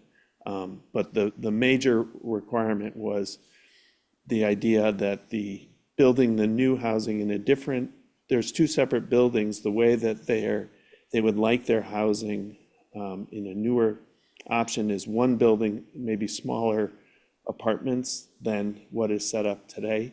So the idea of lots of those constraints, I should say, with the ability to have, since moving the new housing off-site is a benefit to getting the project up and running, the town would also then acquire new housing as part of this project. I know it's a little confusing, but the idea of keeping the development all at one end was the primary driver. Thank you. I hope that helped a little bit, Campbell. It is confusing. Yeah, yes, Mr. Schaefer. Oh, Peter Schaefer, I'm the Finance Committee member on the Senior Center Committee. I just wanted to add one thing. A lot of this came from discussions that we had with the residents at Sherburne Commons. We wanted to make them happy. We didn't want to disappoint them and have this something that they were really against. And we spent a lot of time working with them and trying to come up with a plan that we thought was good. The building now blocks the road noise. The cars were moved over so they don't see them directly. The generator was moved over so they don't see that directly. So a lot of it has to do with that. It wasn't just for the housing. The housing was just a result of the full discussion. no, appreciate that clarity. Campbell? Yes, thank you. Yes, it does sort of clarify it, though I get a little concerned with the added expense and passing at town meeting was my thing. So is this, because I have been to a number of these presentations, and that's where my question comes from. So I'm just wondering whether this new scope is within the 104 million, I believe, that was bandied about, and that's nuts and bolts, everything. I understand that, so I'm not talking about the cost per se, but is this new building a part of that cost? It was my understanding it was just the moving, so. And honestly, Sorry. that's not really It's not in the purview, in I our get it. purview. I get it. So, I was just I mean, maybe you could have a sidebar with Mr. Schaefer and he could tell you. That's all right. I'm sure I'll find out in time. All right. Thank you. Yeah, I mean, good question. It was always part of the new construction of the housing was in the budget that was presented to Select Board, and the relocation of housing was also in the presentation to Select Board. And if there's more information on the finances, there's a Select Board meeting a week from Wednesday on the finances of our Island home. So there you go. Great. Thank you very much. Emily? Thank you, Mr. Chair. Emily Molden for the Nantucket Land and Water Council. I just wanted through you, if I could, to confirm one aspect of the design. I appreciated the specifically reviewing the design at the back entrance where the back entryway would intersect with My Comet Road, given its proximity to My Comet Pond. So, and just to understand if that roadway if it is determined that that will be paved, then the proposal, as I understood the plans, is for like gravel berms and the dry wells should be adequate with the graving of that roadway to manage the overstream flow. And there aren't necessarily any proposals or need to adjust anything at that My Comet Road intersection. I just wanted to sort of confirm that design. Can you answer the drainage concerns on, if it is paved is your big concern, right? I don't think we should be paving it. Yeah, thank you for that question, Emily. Yes, the intent, as you described, is correct. Based on geotechnical reports, infiltration rates out there are very good, something in the range of 20 inches an hour at least. So we feel that with a crowned roadway, whether it's gravel or paved, we'll get a lot of infiltration prior to any stormwater ever reaching sort of that area before it slopes down to My Comet Road. So, those dry wells could be oversized if that's, an added concern, but we certainly intend to keep all stormwater on site and managed appropriately. Great. Thanks. Thank you. Linda Williams, online, if you bring her over. Linda, you're unmuted. Okay. It seems like nobody cares about making the people on South Pasture Lane, who are the most impacted by this, happy. You're making people in Sherburne Commons happy, but not us. I have been very upfront with Craig. I've met with him for quite a while, a couple of times. I've been to a couple of the things where he's presented before a couple of my groups. The original parking was in a crescent shape where not one headlight was parked or close to South Pasture Lane.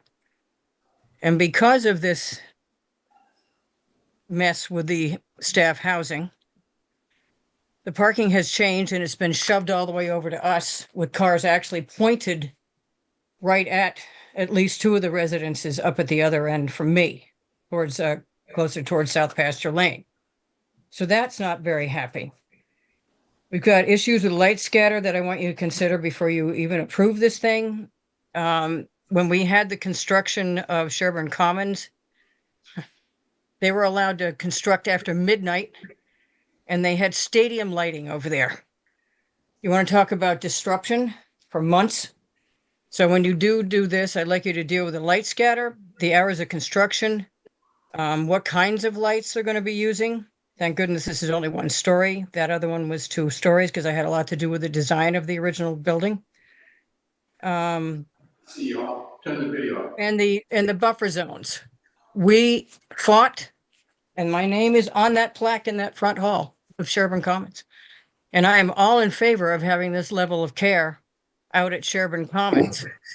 Though Sherburne Commons got rid of the assisted living, so we go right from independent right into the nursing home without what they were supposed to do, which is assisted and independent.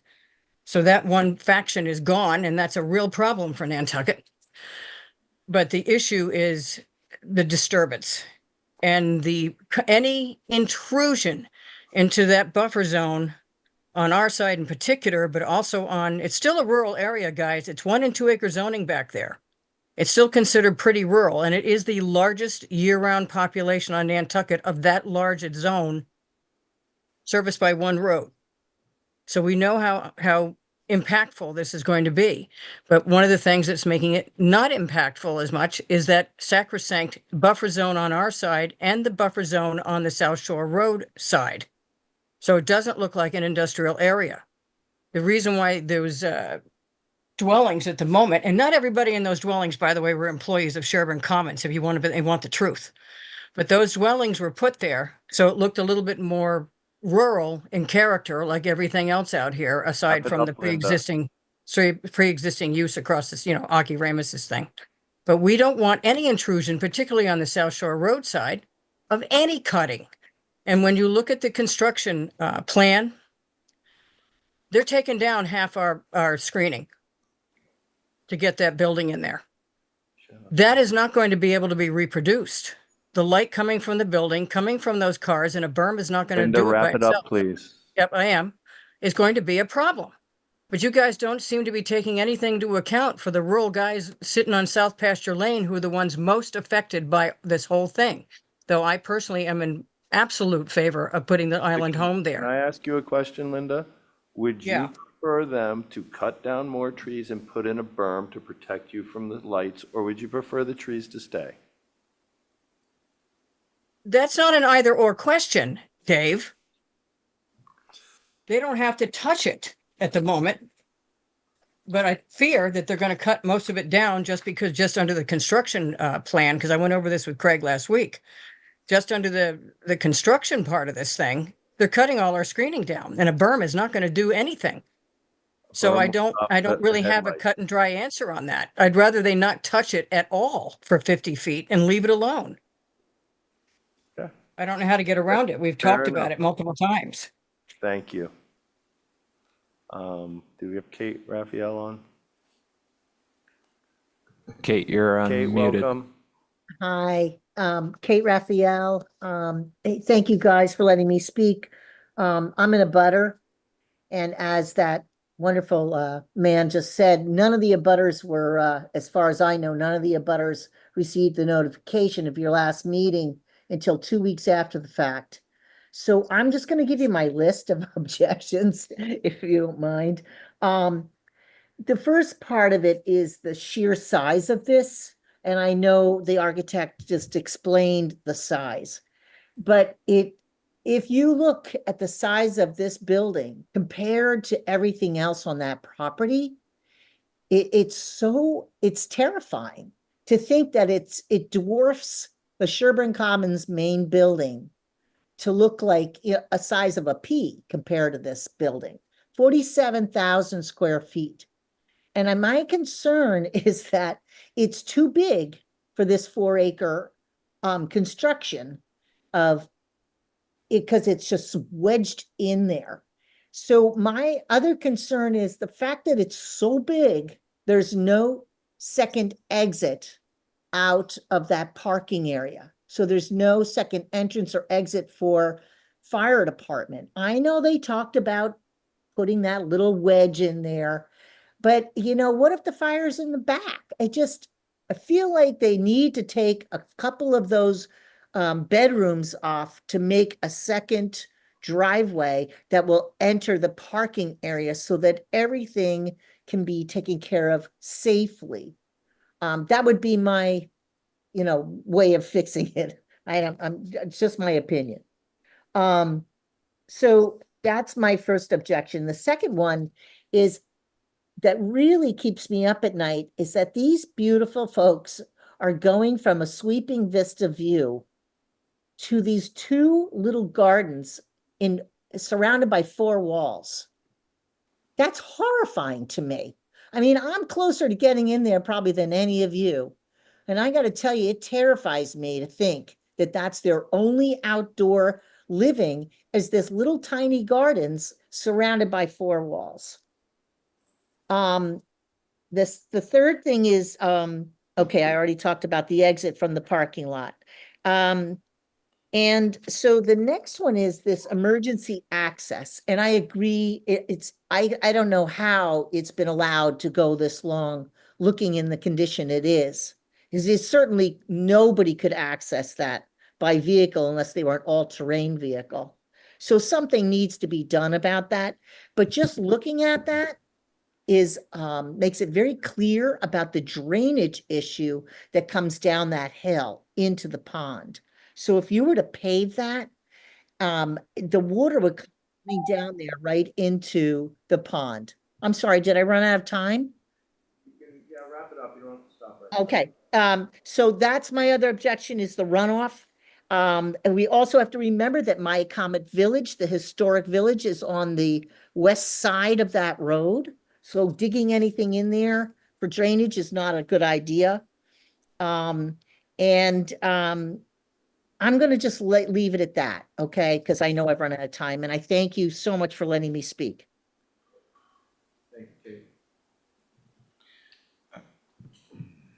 no, I just want to say to you guys, I know you from the other stuff. I've never met you before, I don't think. When you started mentioning asphalt over there on that road, I just went, you need to forget that. Just trust me, just forget it. We gotta just fix it, make it better. I don't know why it's not maintained. I have no idea, but that's not surprising. But making it as minimal as it needs to be for fire trucks. I mean, those vehicles are 12, 13 feet wide, 12-ish, but it doesn't need to be wider than 16 that you brought up earlier. And just, you can have drainage with gravel. It works, and it's flat for the most part, which is important. Because paving is just gonna be a negative reaction, okay? I have no issue with the setback on South Shore, by the way. I don't think that's an issue. That's the side it should be pushed towards, in my opinion, because that's already the heavy traveled, normal. It's not gonna make a difference, you know, as far as the setback. But what Linda's talking about in that side, keeping the vegetation natural as possible, whatever's there, is huge, you know? And what happened? What is it? The reason that the notices didn't go out because it's registered mail, takes 2 weeks, typical. What was it? I have no idea. Oh, It you were left shaking our your head like office. you knew. No, we no I'm longer sorry. do registered mail because we were 'Cause having it's massive crazy. issues with that.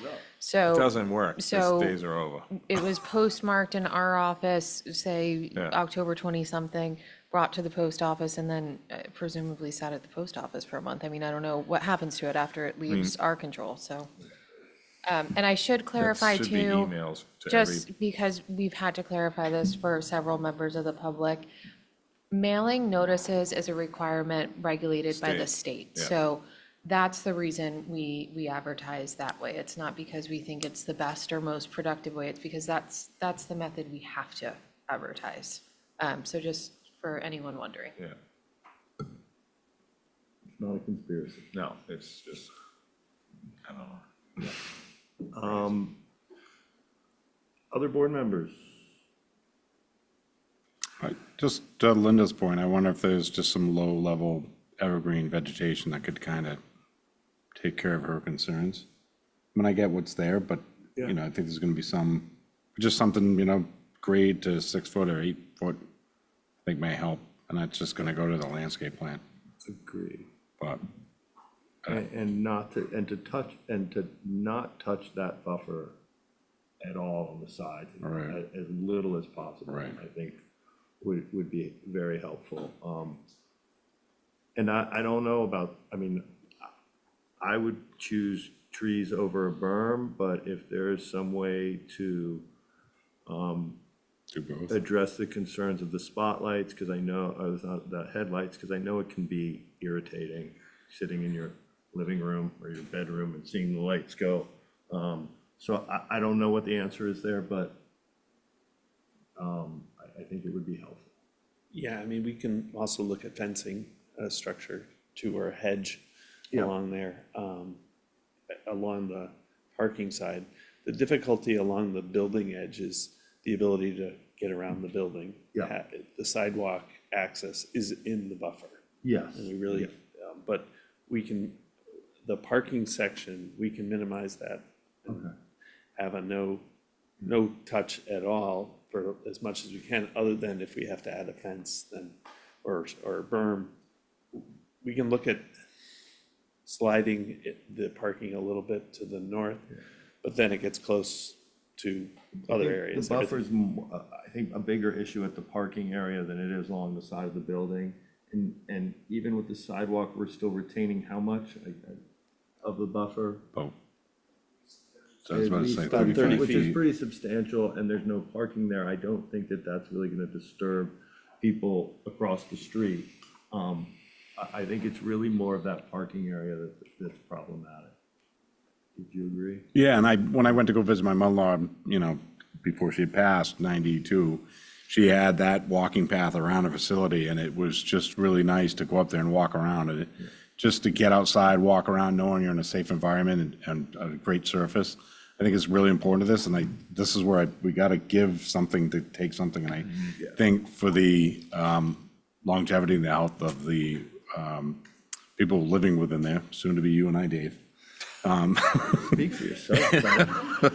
It's, I think that's really important. So I think if there's some way to kind of add some density to that, I think would be really important. And then I address Linda's and everyone's concerns with the neighborhood. But I mean, when you ride through that land bank path, you can get glimpses of the facility, but you don't see a lot. So I think there's anything we can do to kind of take care of as much as possible, that'd be great. And the access to that front is, I think, a necessary evil, so. Yeah, and listen, I live in the neighborhood as well. I will drive by that numerous times.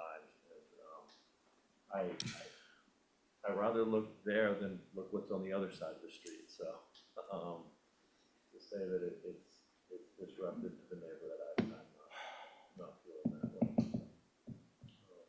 Great. Any other board members?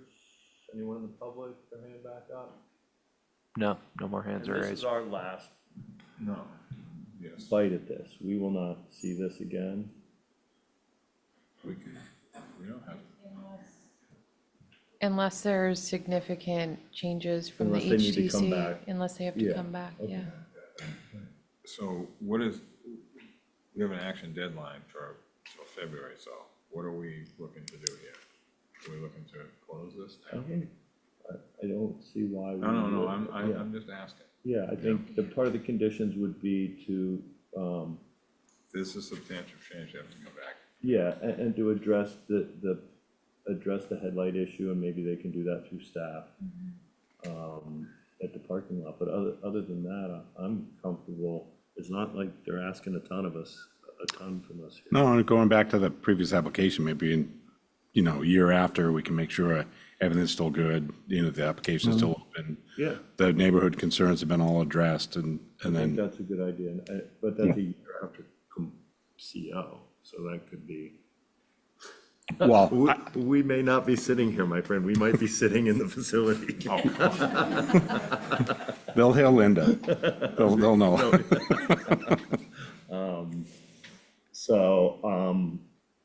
Yeah, I don't have a problem with a return date.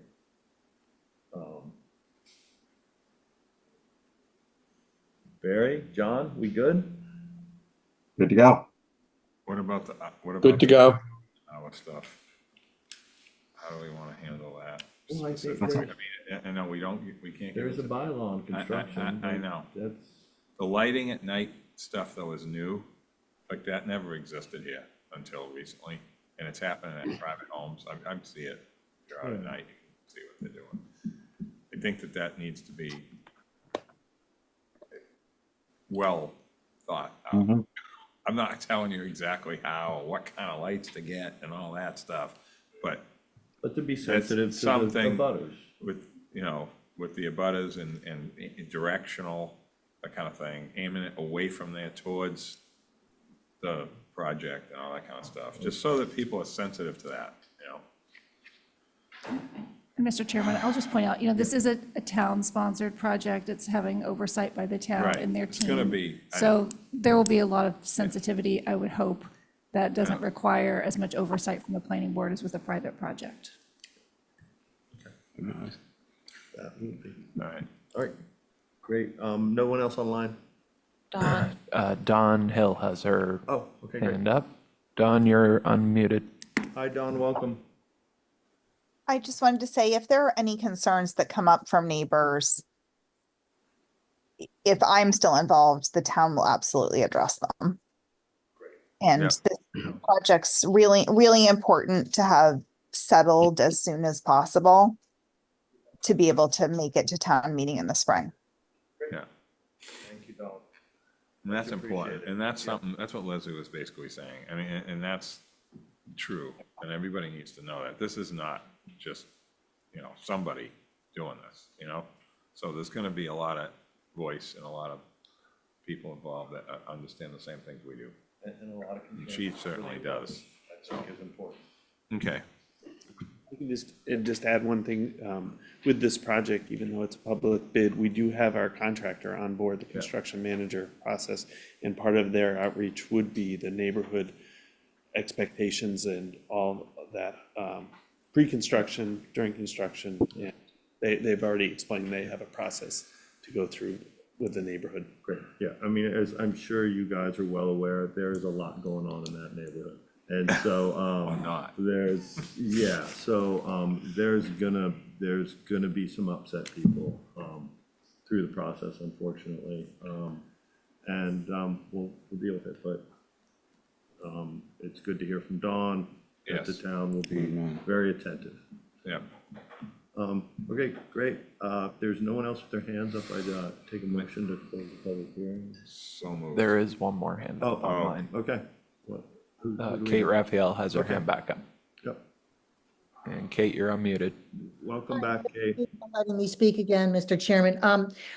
Two things that were said, made me want to speak again. One was Dawn saying that she would address neighbors' issues. I would like to know how we can contact the select board or Dawn. I mean, there was no information about how we should go about that. And also the architect just talked about reaching out to the abutters. And I'm wondering if we could maybe have a meeting with the architect or the neighborhood could have a meeting with them. I don't know, but I'm just asked, that's my question, that Dawn brought it up and the architect brought it up. And I'm wondering how they're going to reach out to the abutters and neighbors. Is that Kate?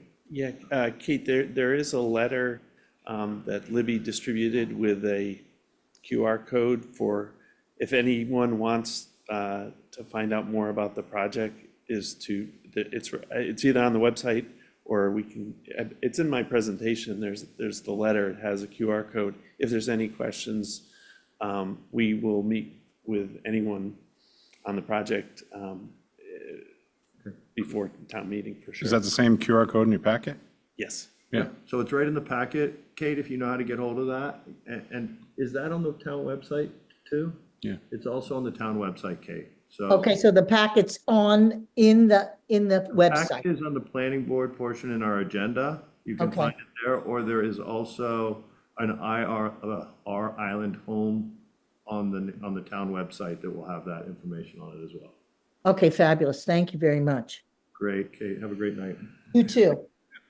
All right, so I'll entertain that motion. Second. All right, motion made by Nat, seconded by Joe. Nat. Aye. One more hand raised. Okay, before we started down this road. Yes. And Hold on. And Oh, geez, my bad. that Miss Williams. Linda, you're unmuted and you have a minute. Is it my understanding you're going to allow them to go into the buffer zone on South Pasture? Is that what you're approving? We're allowing a sidewalk in the buffer zone, yes.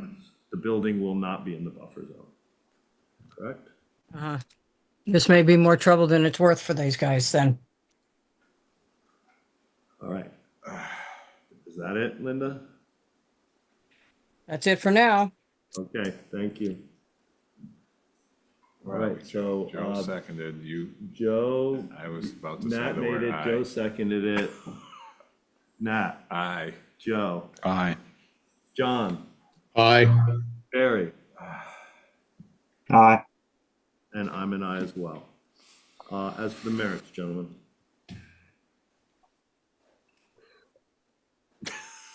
Joe.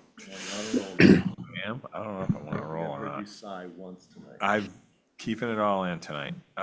Be the great messiah. Come on, keep going. Make a motion to approve with the findings, 1 and 2, and the conditions, but also the new stuff we've discussed. Yes, what do you have, Meg, for our Meg. added conditions?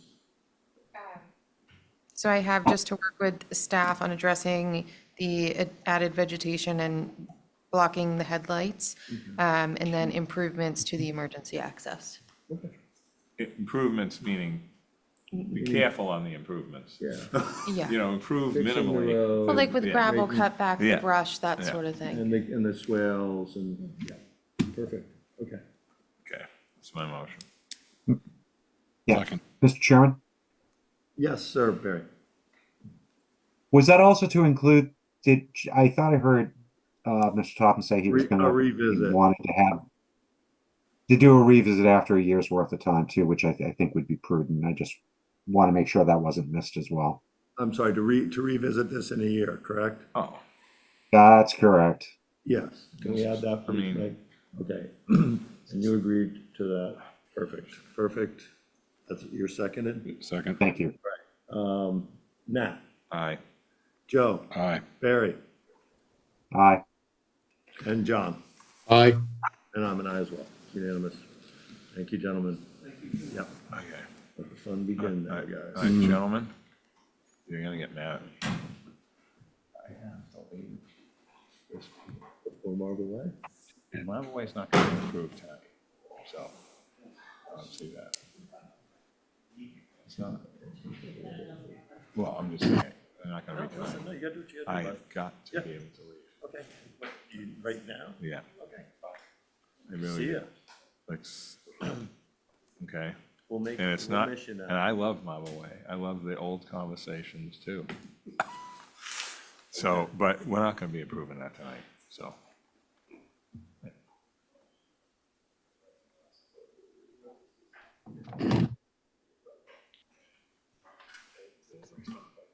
All right. On to 6A Marble Way LLC, 8 and 10 Marble Way. Is that Dan or, oh, Rick Adept? He's doing, saved all the size till he leaves. Can't make that up. That's why we call him the Great Messiah, Megan.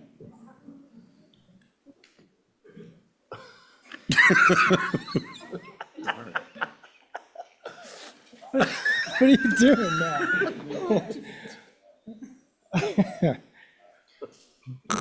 Yes, good God. Blessing on the way. Welcome, Rick. Thank you, Mr. Chairman. Rick Bodett for the applicant. I don't know if Nat is coming back. He was on the last hearing, so I don't know. He is not coming back. Okay. No. How do you feel about that? I don't feel great about it, to be honest. I need all 4 votes. We don't have We're to. going to check for alternates. Is there someone, are there alternates? Yeah, yeah. Oh, okay. Sorry, I haven't heard from him, so I Yeah. didn't realize. Okay. Got a full, we've got a full. All right, good, good, accompaniment good. behind Okay, us. okay. And if there's no decision tonight, if we get He to can that mull place, it then no one will be activated and he can mull it Okay, in. sorry. That's I just didn't see anyone online, so. Okay, yeah. I mean, I'm good, but I'm not that good. All right, so if I may, Mr. Chairman, Rick Bodett for the applicant. Just to refresh everyone's recollection here, we're talking about 8 and 10 Marble Way. It's a single, or I should say a portion of 8 and 10 Marble Way. It is a single, approximately 10,000 square foot lot in the C-Tech zoning district. We're proposing 3 apartments on site, 2 in the duplex you can see on the screen to the south, and then 1 in a garage apartment. We are seeking a special permit because to do this as a matter of right, we would need 12,000 square feet. We have just over 10,000 square feet, so we're about 1,900 square feet short. After the discussion we had last month, I did submit an updated parking plan that you see before you. Does show all 11 parking spaces conforming to zoning bylaw, so we don't need a waiver of any parking. We did ask for it just in case the board wanted to reassign parking or change the parking. We don't need one. We did also submit a housing management plan because this is at least in part going to be used certainly for some employees and my client. And so, you know, we've presented that plan. That's, you know, as you all know, is meant to address cleanliness, noise, visitors, et cetera, just to give a little teeth to any decision you might make. We also did propose some conditions based on the last discussion one of which was concerns about condominium form of ownership in the future. So we presented a condition that all the dwellings would be held in the same ownership unless further relief from the board is granted. We also would agree to permit these to only be peak seasonal or year-round housing. I think there was some concerns that maybe they would be STRs or something. We also committed to not having any parking on Marble Way. I did hear this afternoon that town administration was concerned about us parking on Bartlett Road, which is a little strange to me, but since it's public and probably posted as no parking, but nonetheless, if you all think we need a condition that people living on Marble Way can't park on Bartlett Road, of course, we agree to that as well. And in addition, I was looking, I didn't include this in my letter, but I was looking through my notes from the last hearing. Nat had mentioned that maybe the apron at the connection of Bartlett Road and Marble Way needs some attention. And of course, my client could pretty easily do that as well once the sewer is in, if that's the way it goes. So again, just to remind you, I know there were some letters in opposition from some neighbors. I've reviewed all of those. I do think a great number of those concerns were related to the landscape business that used to be there, and that's removed. As I mentioned last hearing, my client was able to secure a space behind the airport. So the whole maintenance division is out there. The only thing that remains is just an office and garage for some maintenance of trucks, etc. So with that, I can try to answer any questions you guys have. And Great. Thank you, Rick. Board members, any questions for Rick?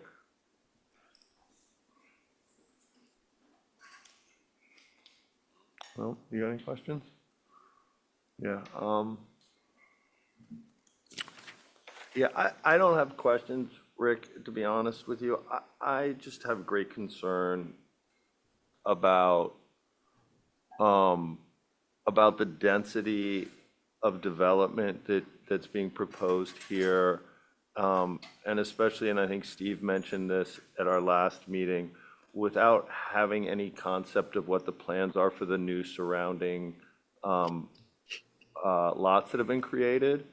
I think that the request for an extra dwelling unit by special permit is a long reach at 2,000 square feet, where if it was 150 or 200 square feet, it would be a lot easier to stomach. And I just think that although the parking meets zoning, I think it's woefully inadequate for the use being proposed. And just, so for me, I have a hard time with the extra dwelling here. Especially in light of, 5 more newly minted lots that are identical without an idea of how those will be developed, I think is really difficult for me to get around.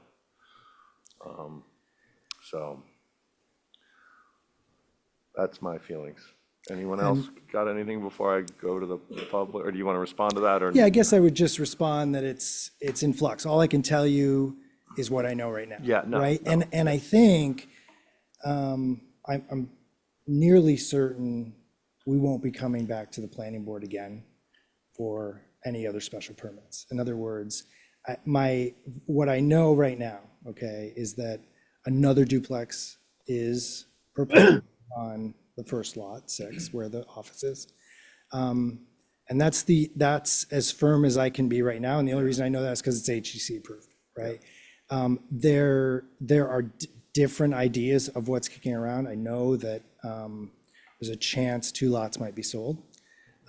If 2 of those lots are kept, what I've heard is single-family dwelling and garage on 2 of them, and then a duplex on 2 others. But again, which may or may not have a garage on it, but I don't think we're going to be back before you.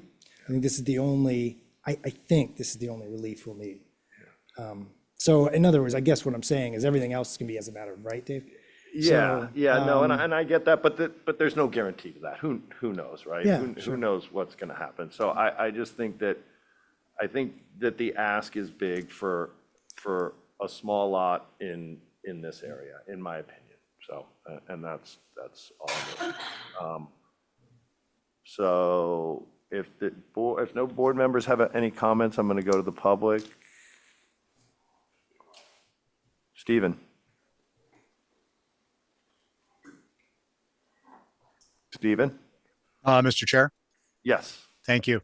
So you've really stipulated my concerns, outlined my concerns. I would emphasize the idea of a better understanding of the plan for the area for these new lots. I understand, Rick, through you, Mr. Chair, the comment that there isn't that can't be known at this point, basically.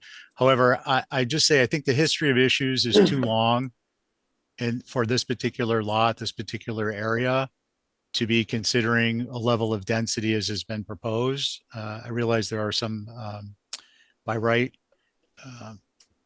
options you can be exercising, but until and unless there were a more comprehensive overview of the lots, and if I were activated, I would not be able to support this. Again, for primarily the reasons the chair stated. Thank you.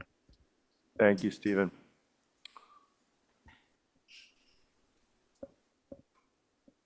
All right, going to open it up for the public.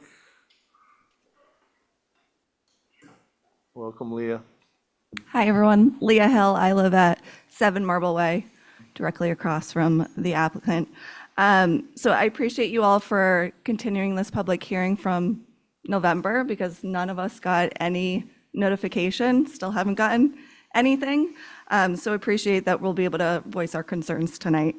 So my intention tonight is to give a background on the applicant within the neighborhood. It's based on facts. I'm not trying to speak poorly of him at all, but the applicant does not live within the neighborhood, and that is quite frankly shown with the way that he has disregarded all of our concerns regarding smelly compost, backing up the road. In the morning, I can't even get out of my driveway because there's Atlantic landscape trucks all the way down the road. I appreciate that he's apparently moving his company out to the airport, but we're still seeing frequent trucks in the neighborhood as well. He's had a variety of violations and complaints, both from the health department and the police. And these violations range from the compost, noise complaints, vehicle collisions, etc. And then there's countless undocumented complaints as well via text, phone call, emails. We try to do the neighborly thing and, not go straight to a violation and talk to the neighbor. He tells us what we want to hear and then takes no action. And so he only takes action when violations are actually put towards him. So as a neighborhood, we request that you don't give any special waiver or permit and that he just gets what is allowed on the property. We have to think about the future, which Dave, you brought up, because essentially there's 4 lots that can be developed. And so whatever gets passed tonight or whatever the next meeting is, we can assume that he's going to be doing that on the other 4 lots. So if you can just take the neighborhood's concerns into account. I need a clarifying question as far as the garage for commercial lease. What would be the hours of operation for that? And then also, where are all these cars going to turn around? There's no area within the plan that shows a turnaround area for the 11 parking spots. So thank you. Thank you, Leah. Do you want to just wait and address these in the end?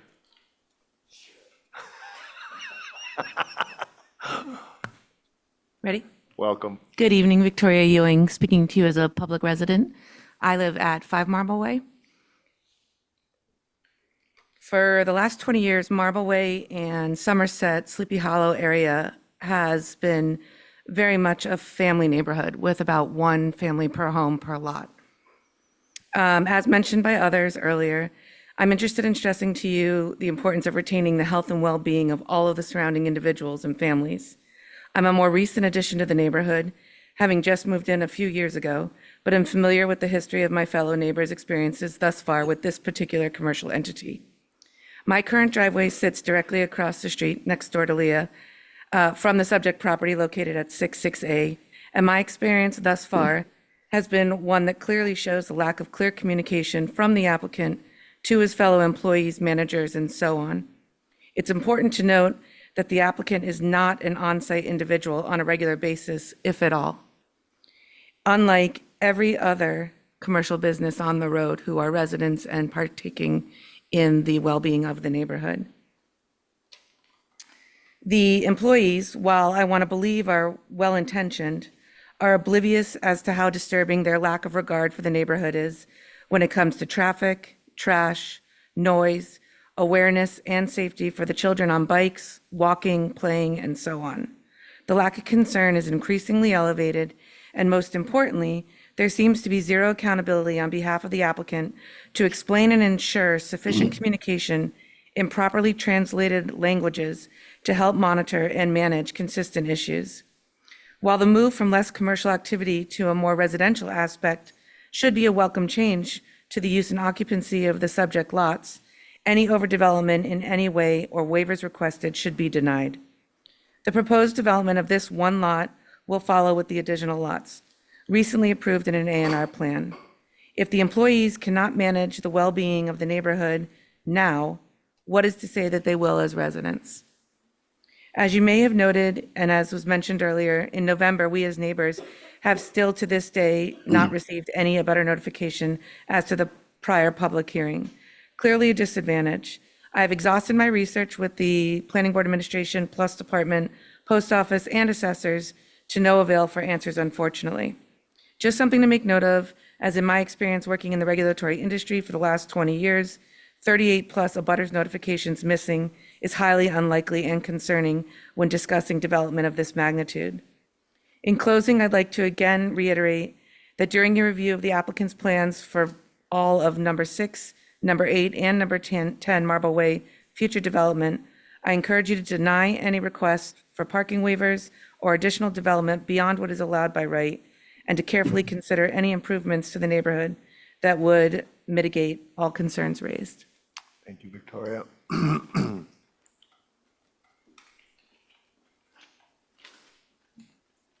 Welcome. Good evening. David Sharp, 3 Marble Way. I'm just going to be brief. My concern is the road is very narrow. It's like 10 to 15 feet in some places, and it's not passable except for the area around Sleepy Hollow. But otherwise, you can't get around, other cars going in a different direction. And so it's just that when I come out of the driveway in the morning, I'm almost running into the cars that are coming out, the trucks that are coming out, they're going to work. They're going by 2, 3 at a time, and they're very fast. So it's just a concern of the development of, what's going to happen with the traffic there. Great. Thank you. Thank you.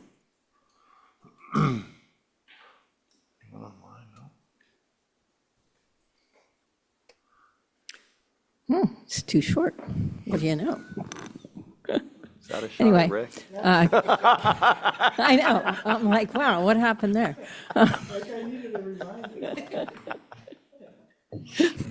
My apologies. Nothing personal intended. Anyway, I just wanted to bring up a couple of concerns. I wanted to hear everyone else speak. Campbell Sutton again. I live on Bartlett Road, so not directly impacted per se by cars entering and exiting, et cetera. But I continue to have this concern where CTEC is going to, this is sort of precedent setting, as I was sort of talking about earlier. When you start saying that CTEC is going to become your residential districts, then I have to sort of wonder, well, what was wrong with RC2, right? Which these areas were previously. So I had a couple concerns about the employee housing piece. In the presentation, it was said that it would be employee housing for Atlantic landscaping. But I noticed in the conditions of approval, was it in that? Anywhere, in one area, it's speaking to the providing much needed housing for the town of Nantucket with capital T, capital N. So I was sort of wondering, is there some component of this that's working with the housing authority that we're unaware of? Or if that's just sort of speaking about our need for housing.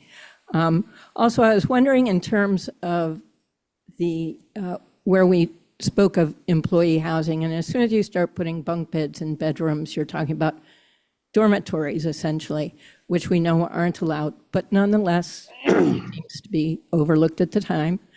I'm sort of wondering, are these co-ed living situations? Are they separate male-female situations? Because 4 bedrooms is a lot for one apartment. And as Mr. Bodette enlightened me last week, you can have 20 people in a bedroom, or last month, and there's no problem with that, which led me to believe that there's really not a housing problem. There's just an underutilization of bedrooms on the island. Who knew? But anyway, I sort of wanted to get to that because, again, it's about the health and well-being of the people that are living within this space. And if it is co-ed, I think you need to have some other pieces to the management plan.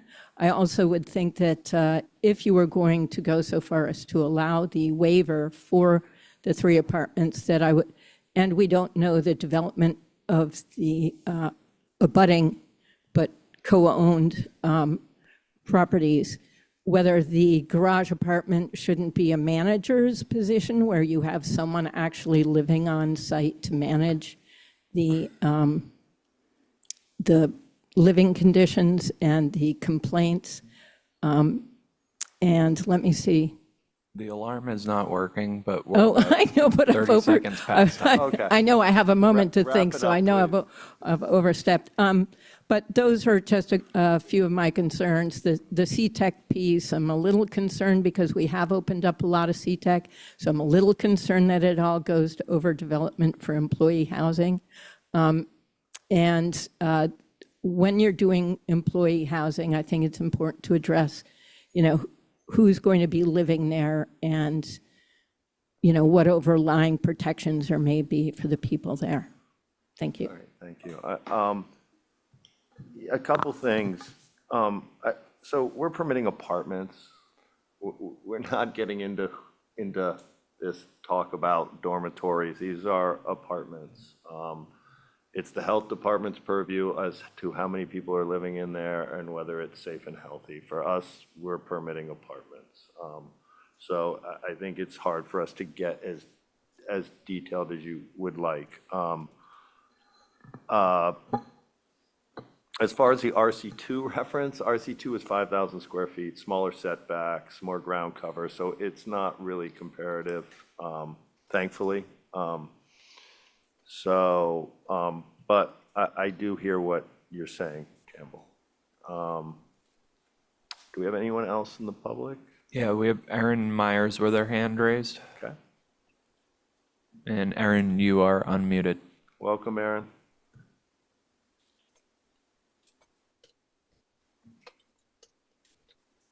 You with us, Erin? Hi, can you hear me now? We can. Welcome. Sorry, thank you. Erin Myers, 14 Sleepy Hollow. I just want to say I agree with my neighbors. I'm happy about the housing, but I don't think there should be anything special. No extra apartments, no extra parking, no waivers. Already traffic is a big concern. Safety of bikers, walkers, kids, big concern with the amount of traffic. And also it's a private road. So when you say no parking on the street, there's really nothing we can do to enforce it. We look at Essex Road when I go to drop off kids at friends' houses. It's like a one-way stop, wait, and it's just, I just don't understand how we could, like, who would enforce the cars if you have that many bedrooms, additional. So again, agree with my neighbors, traffic and safety are my main concerns. Great. Thank you. Anyone else online? No, no other hands are raised already.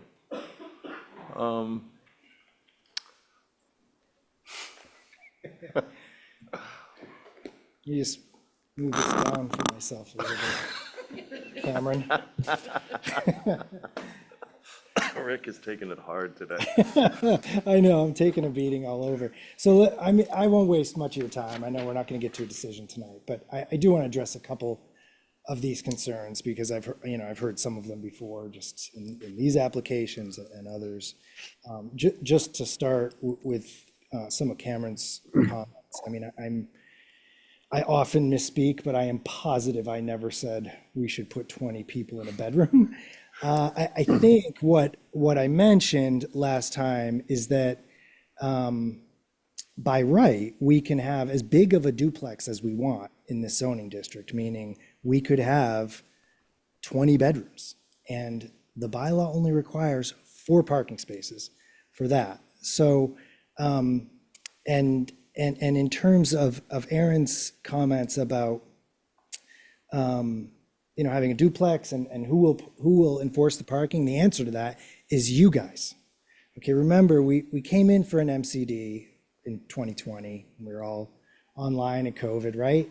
And the neighbors all opposed it, and I respect their right to do that, right? And what did we do when we knew we were not going to get a decision? We withdrew and reduced that compost pile by 100 square feet to be under the 5,000 MCD threshold, and kept doing everything that we wanted to do anyway. And so, and I think there were, it was probably Nat at the time, and I said the same thing, that, neighborhoods should want conditions. Obviously, we want an extra apartment or we wouldn't be here, right? But conditions are not such a bad thing. And you guys, because as Barry often says, special permits are an important thing and to people, and those conditions matter. And you guys are the ones that can drag us back in if we're parking on the street. Without a special permit, there are no rules about parking on the street. And I think Aaron is right. Nobody can enforce it. I live on a private road, and every town meeting, there's a dozen cars on my road. And if I call the cops, nobody's coming, right? Because it's a private road. So, I do think that having a special permit could actually be more beneficial to the neighborhood, frankly. And the other thing I just wanted to mention about some of the things that Cam mentioned is, we have in our management proposal that there would be a management person on site. That's part of it, is we have to have someone on site with a phone number that everybody has. So, and again, in terms of just the employee housing, we were very careful in our application to keep it open to our employees or people who need housing on Nantucket. And it was not, there is no deal with the town to put people in there or anything. It was just capitalized a couple of words is all. So, and again, I think Mr. Sharp is right. It is a narrow road as it stands right now. But as we mentioned at the last hearing, it's the biggest layout on Nantucket, 60 feet. That's a bigger layout than Milestone Road. And so any of these people or anyone who owns property on there can widen it, can park in it,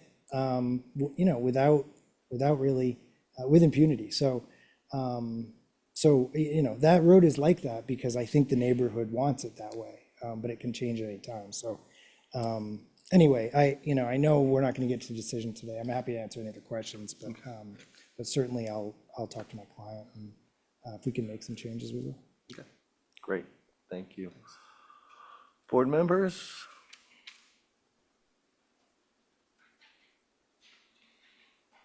Oh. I got it, it's been said.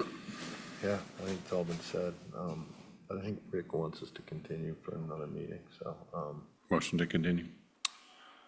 yeah, you want us to put this off for another meeting?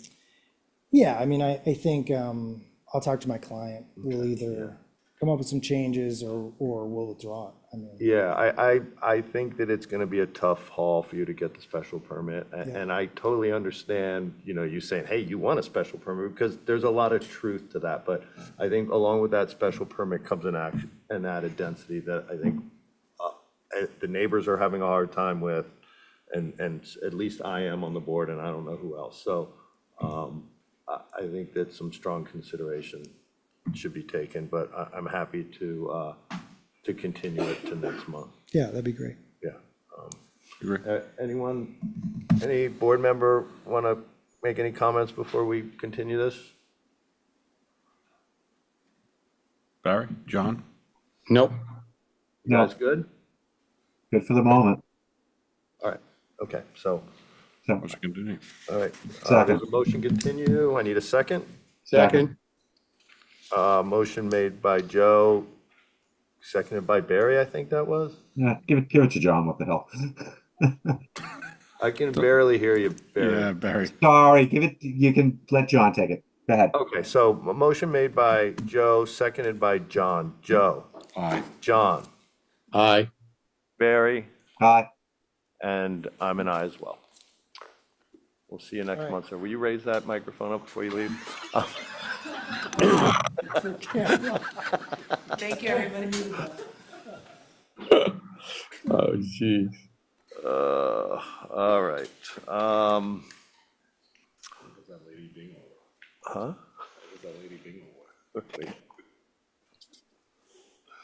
This place empties right out. Okay, we're on to Kevin and Lauren Casey at 6 Wright Landing. Am I going by the, yes, I am, all right. Yes, and Linda's coming over she's joining us as Linda? the applicant's representative. Yes. She should be up there.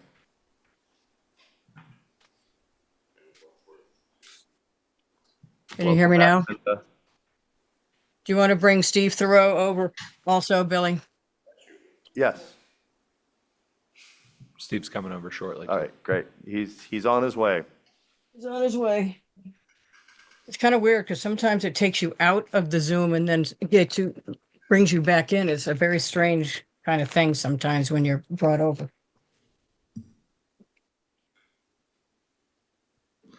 Fine craftsman never blames their tools, Linda. Yep. Zoom. If I never hear that word again, I'll be all too zoomy. Everybody hear me? Welcome, Steve. Thank you. Okay, if you want to go to the packet.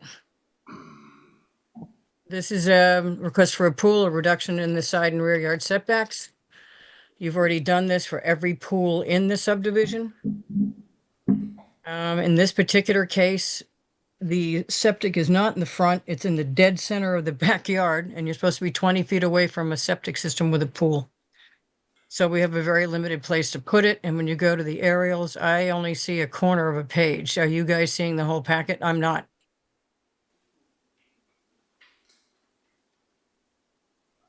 No, I'm only seeing part of it too, so there you go. There we go. Stay with that one, please, Billy. You see where the septic is right there. This is an older subdivision, but it's, most of the structures in there from the 90s to the early 2000s. The septic system's right there. There's the pool if you want to keep going down. If this had been it's an MRD. If it had been a normal subminimum lot in the LUG2 or LUG3 zoning district, it would have been allowed a 10-foot side and rear yard setback as a matter of right. But because this is an MRD and it has a very substantial green belt all the way around the subdivision, everybody's had to come in here. If you want to go to the aerial, which I think is next or somewhere in the next vicinity here, you can see where all the other pools are. Right, oh, back up, there you go. One had a side and rear yard relief, but it was, obviously it's up against part of the green belt. 7 had a rear yard relief, 9 had a rear yard relief, 10 had a rear yard relief, and 12 had a rear yard relief. We are 6, which I have highlighted here. we're asking for rear and side. Now, when you go to the aerials, keep going, if you want to go down another couple of pages there, there's a substantial green belt. Everybody's maintained their green belts in there. Nobody has clear cut all the way to their lot lines because everybody wants privacy in there. They are obviously surrounded by a green belt, but in between the lots, there's a substantial amount of screening. If you want to go to the aerials, which are next, this is the lot, and you can see the density between these lots, and almost all of them has this substantial density. That pool is on the right, just to the right of where the cursor is. Yeah. And the shed is right behind it. So I don't think there's any impact on the house next door. And there has been, as far as I know, unless Billy has received something, there's been no objection from either neighbor. You want to keep going down.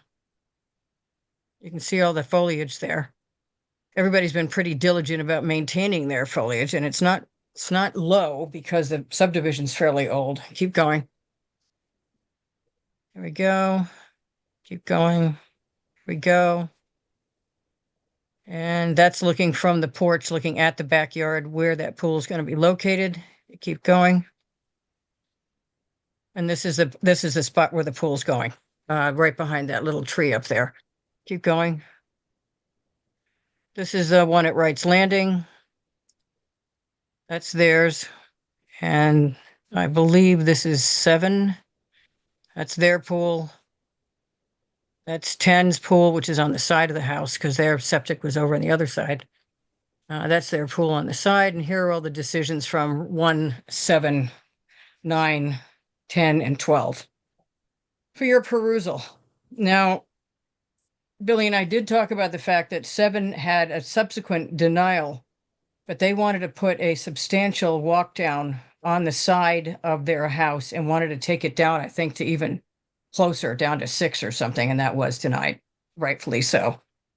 But this is the site plan, and we are asking for a side and rear, and the pool equipment's going to be actually in the shed, so it's not going to be outstanding. And you can see the 20-foot mark between the leach field and the pool, as Jeff put it on there. And that's pretty much all I've got to say at the moment. I mean, you can make a decision that we don't put the patio on that side. The patio goes on the other side, so we maintain that vegetated buffer between us and the neighbor. Because I think that would be perfectly appropriate as a condition, is to maintain that whole buffer going down that length of the side. Because the neighbor to our east also, at I believe it's 4, has their buffer on their side also. So there's probably a good 20 to 30 foot buffer between the two. So if there's any questions, let me know. But it's an MRD, and it does allow in the MRD approval to reduce the side and rear yard setbacks when it was approved. If I may add something, Mr. Chairman, Excuse me, Stephen? may I add one slight Yes. thing, Mr. Chairman? Please. The owner is very concerned, with his neighbors, and it is a great subdivision, and everybody does have a wonderful property and stuff. This is the particular reason why we are putting the pool equipment inside the shed, so that it would be to buffer the noise, any particular noise coming from pool equipment, which was a consideration from the owner to address that fact for his neighbors, rather than just placing that on the ground and letting the noise filter through the air. Thank you. So we noticed that, and we appreciate it being in a vault underneath, because Mr. Chairman, I just again want to stress the fact that the neighbors did get noticed and they did not object. Okay, thank you. Board members, thoughts, concerns? I was a little against this because of turn it on. I was a little bit against this because of the side yard setback, but I get the 20-foot leaching distance we need, but I would like that patio to be flipped over. That's fine. Yep. But just to maintain that vegetation land along the, or is it rivets? The west side. Yeah, I think that would be kind of wise to do that. But otherwise, I mean, generally, we don't allow the side yard setback relief based on all of the information you've given us. So I'm fine with that just because of the location of the septic field. So I don't know what anyone else feels. I would like to see it flipped over to the other side if possible. I mean, I just think that the character of this neighborhood is based largely on those green belts as Linda refers to it as, and we've denied applications to go into those setbacks. And I just, you know, if we've denied it from 7, we should deny it on this one as well, is my feeling. And if they can flip your patio over away from that, I think then there's no problems, in my opinion. Right. That's easy enough. We did talk about that before we just after we put it in. It said it's probably going to have to flip to the other side. It makes no sense where it's located now. That's no issue. I just think to be consistent in our rulings in this neighborhood and to not degrade the character of the neighborhood by letting people go into their side setbacks, I think it's important. Barry, John? Yeah, I'm just in agreement with you, Mr. Chairman, and with Mr. Topham as well, too. Those are good ideas. Yeah, Mr. Chair, I'm in agreement too with, I agree with flipping the patio. Okay, great. Do we have anyone in the public? No hands are up online. Okay. It's the quietest one you've had all night. Hang on. Okay, I won't say a thing. No. So I missed the thing on the pool equipment piece. Is the pool equipment going to be covered? Is there a sound blocking it or or anything on it? It's going to be in the basement. Okay, great. I was just, I didn't underneath catch the that. shed in a vault. Yeah, okay, Yep. super, thank you. Yep.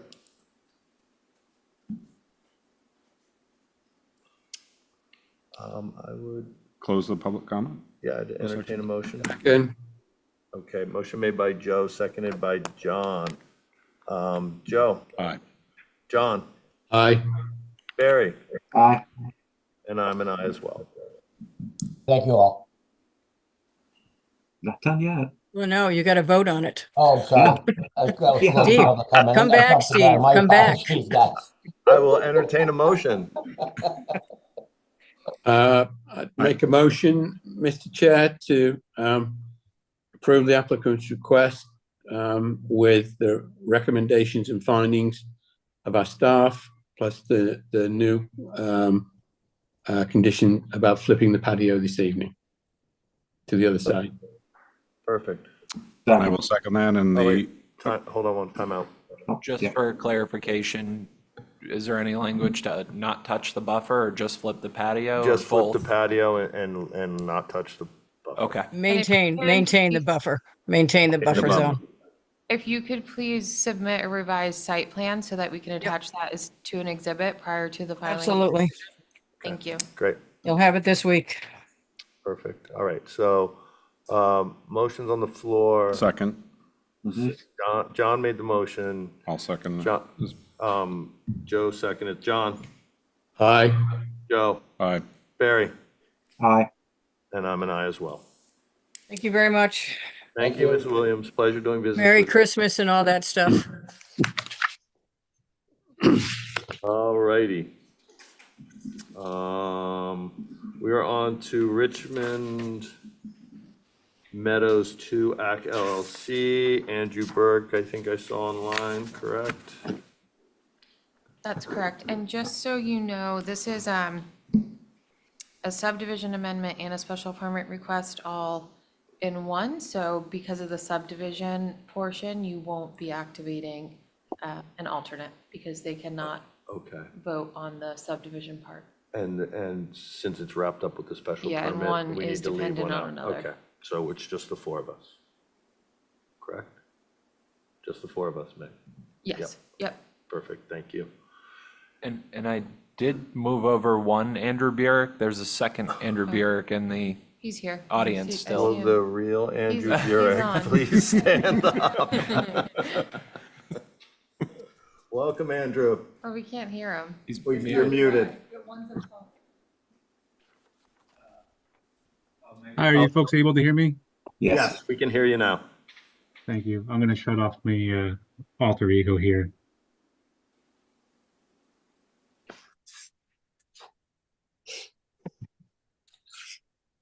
Still able to hear me? Yes. Excellent. Thank you very much.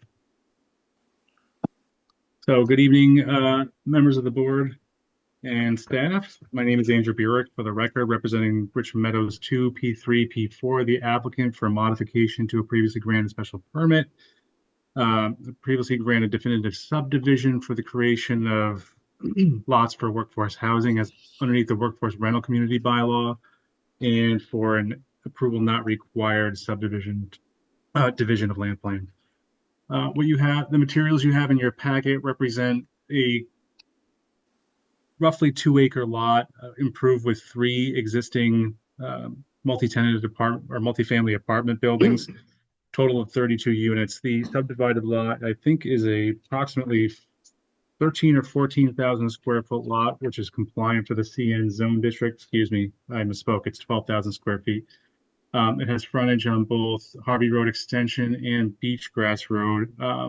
The originally granted special permit contemplated that the landlord,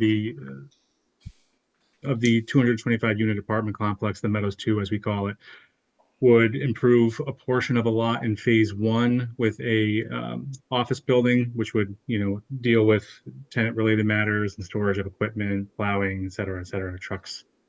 And also to be used to house extra equipment, appliances, and things for repair purposes, et cetera. That original lot is not a suitable location, being directly across from the Coca-Cola facility and being directly across from Mr. Galacki, Kim Galacki's shed shop on formerly Nancy Ann Lane, now Ironwood Road. We're proposing to relocate that facility to the location you see on the plans in front of you, which would be a portion of our phase 4 of the Meadows. So the proposed building would operate as the rental office and sales and leasing office, would have kind of a high bay garage on the eastern airport side of the lot and be improved with a employee only suite style apartment upstairs containing 2 bedrooms and separate living and cooking facilities. This application requests special permit relief based on the modification, and also we are not requesting a waiver for the parking, but we can meet minimum parking for all the uses for this mixed-use building, assuming the tandem space on the easternmost side of the lot. But that would require a special permit under the code to allow backing out of vehicles, since they're heading from Beachgrass Road. With the exception of those waivers or special permits, depending on the context of the code, the uses are permitted and it's a compliant lot under an A&R. So with that as background, I'll entertain any questions from the board. Thank you, Andrew. Any questions from the board?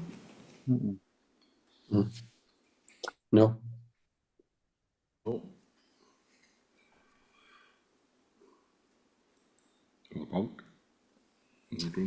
Yep. Any hands up in the public? No hands are up. No. There's 4 people currently online. Oh, okay. And then I'll hit for Shell Road, I think. So is there an issue backing out of here? Legally. Mr. Chair, I met with Andrew Burek and their team several times at least to talk about this, and I completely support their request. Okay. Okay, very good. All right. Barry or John? No, I'm good. Okay. And nobody in the public? Make a motion, then we close the public hearing, sir. Second. Motion made by Barry, seconded by John. We're gonna give it 2. Barry? Aye. John? Aye. Joe? Aye. And I'm an aye as well, so it's unanimous. I'll make a motion at this point that we approve the application submitted with the conditions and findings as identified by staff. Second. Well done. Mr. Chair. Yes, Andrew. Thank you. I did read through the staff's conditions, and we will accept those with one caveat I'd like to request. I know that there's a consistent control and ownership condition. Because because the building wasn't built as part of our original financing, we're putting in a separate lot, it will require a separate equity and debt financing to construct. In the future, we have a concern that that if the apartments they certainly wouldn't be sold off piecemeal, but if they were sold as an entire package, that a separate value wouldn't be given to this building, and to the extent that it was bought by an institution or some kind of private equity firm that may require or may insist on separate privatized management. We obviously self-manage the apartments for the time being, and we're going to use the building for those purposes. In the future, however, if the total development, the 225 units were sold as a package, we'd like the ability to retain this building, separate from that control structure. So with that caveat, we could live with it. While we own the 225 apartments, we're certainly agreeable to holding under common ownership and control. However, if the entire package were sold together, we'd like to retain the building separately. Mr. Chairman? Yes. Yeah, I think that could be handled through another modification in the future, depending upon what happens at this point, and just so that we have a good sense of site control of what's going on. For now, maybe it rests better this way, and then you can always come back to us and we can decide to change those parameters if we need to. Perfect, Andrew. Yeah. Would that work for you? I think that Barry's right, that it'll be best and cleaner if you come back. And staffs can certainly grab me by the ear and correct me if I'm wrong on any of that. Agreed. No, I think everyone agrees. Understood. Okay. Thank you. Great. So continue with that motion, Barry. Were you finished with it? I'm good at this point. So the motion was made and seconded as far as I know. And What was it, seconded by John? Discussion phase. Okay. All right, great. Motion made by Barry, seconded by John. Barry? Aye. John? Aye. Joe? Aye. And I'm an aye as well. And then back to the A&R. Thank you, everybody. Thank you. Also, I'll make a motion. We approve the A&R submitted with findings and conditions as identified by staff. Second. Great. Motion made by Barry, seconded by John. Barry? Aye. John? Aye. Joe? Aye. And I'm an aye as well. There we Thank go. you, Andrew. Appreciate all your time as always. Thank you. Thank you. Okay. And we're all set there. We did the A&R permit. Boom, boom, boom. Welcome, Ms. Brescher.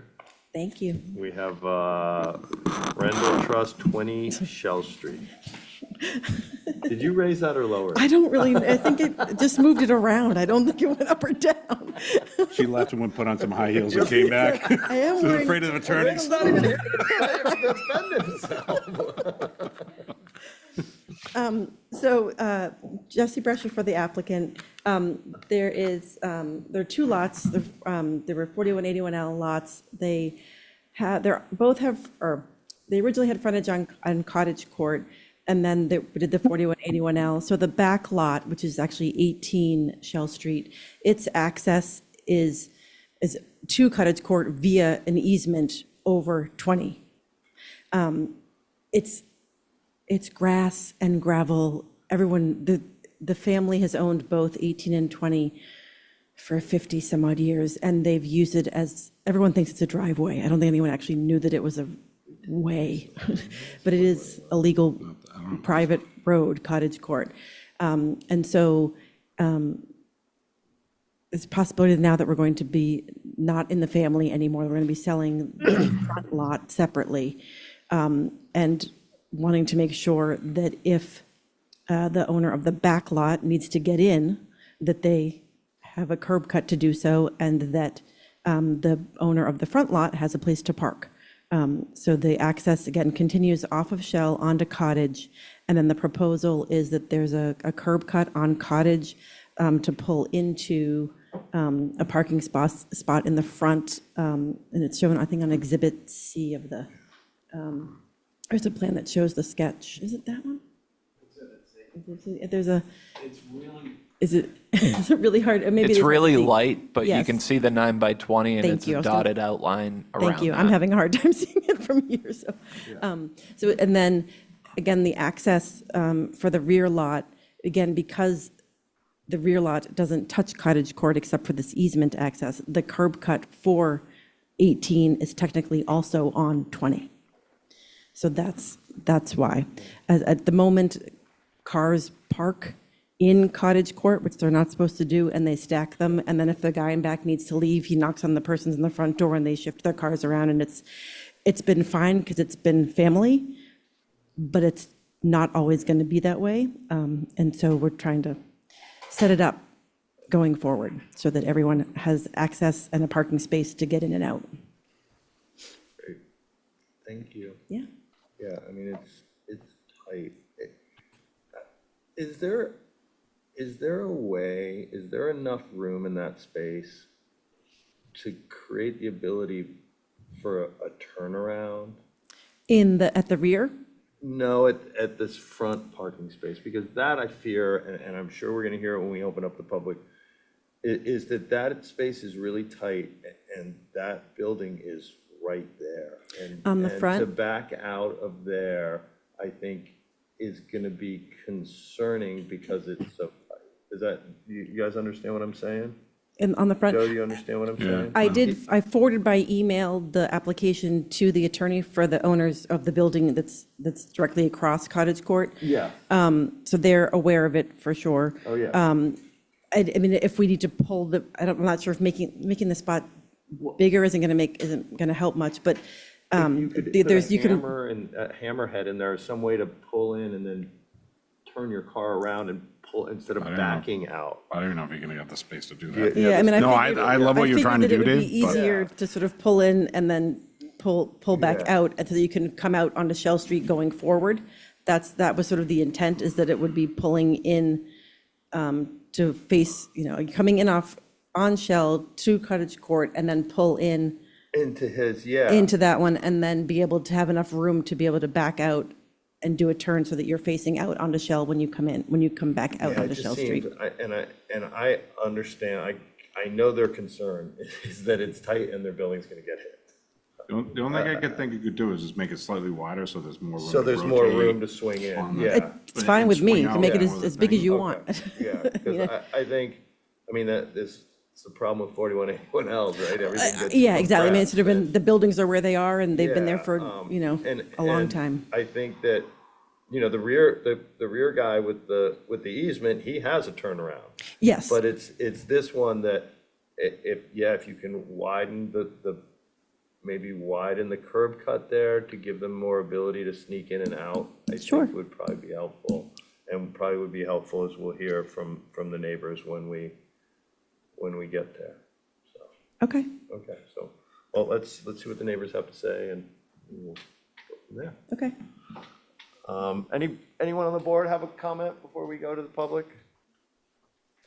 No, I'm good. All right, great. So we're opening the public hearing. Folks online, if you'd like to raise a hand and be heard, please do.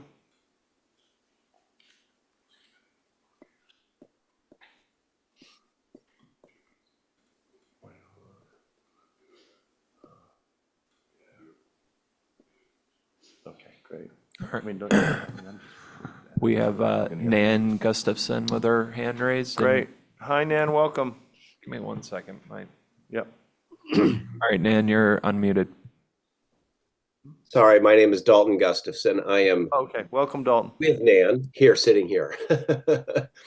And I think we had submitted something, and Jesse, I believe, I don't know if you got a copy of it or not. We had maybe suggested to see if there was a way to make a curb cut on Shell Street into 20 instead of off of Cottage Court because of the turn into Cottage Court and then into that front part of lot 20. Mark's front house seems very tight and certainly, would very much run the risk of backing or, turning into our house. And so would there be a way, instead of trying to make a curb cut from Cottage Court for 20, but to make a curb cut from Shell Street into the front of lot 20 instead of on Cottage Court? I'm happy to, Wayne. It doesn't matter to me. I don't care whether it comes in off of Cottage or in off of Shell. I don't know if the board has a preference. I guess I was concerned more about backing out potentially onto Shell Street. If it's a pull-in space, that would be more of a concern, but there's room in the front yard. So whether you pull in off of Shell or you pull in off of Cottage makes no difference to me. And I can certainly have Mike Conley revise the plan to show a pull-in off of Shell directly if that's preferred. The concern is then we're backing out into a much busier street. Correct. That's why I originally had it come in off of Cottage, but that was. I'm willing to buy that. I do think, Jesse, that there is space in that front yard, no question, if the pull-in was from Cottage, but I think the way it's shown on this design, that would be very tight, and you'd almost have to double the width of 9 by 20 and make it, 20 by 20, for instance, to pull in there to make that tight turn. There's probably space, but I think it is quite tight at the current way that it's drawn, and that was the only comment that we made. And I think the second comment that we made was at that easement point from 20 to 18 in the back for Mark. The width, I think, measures 9 and something, if I go by memory, 9 feet, 9 inches or 10, something like that.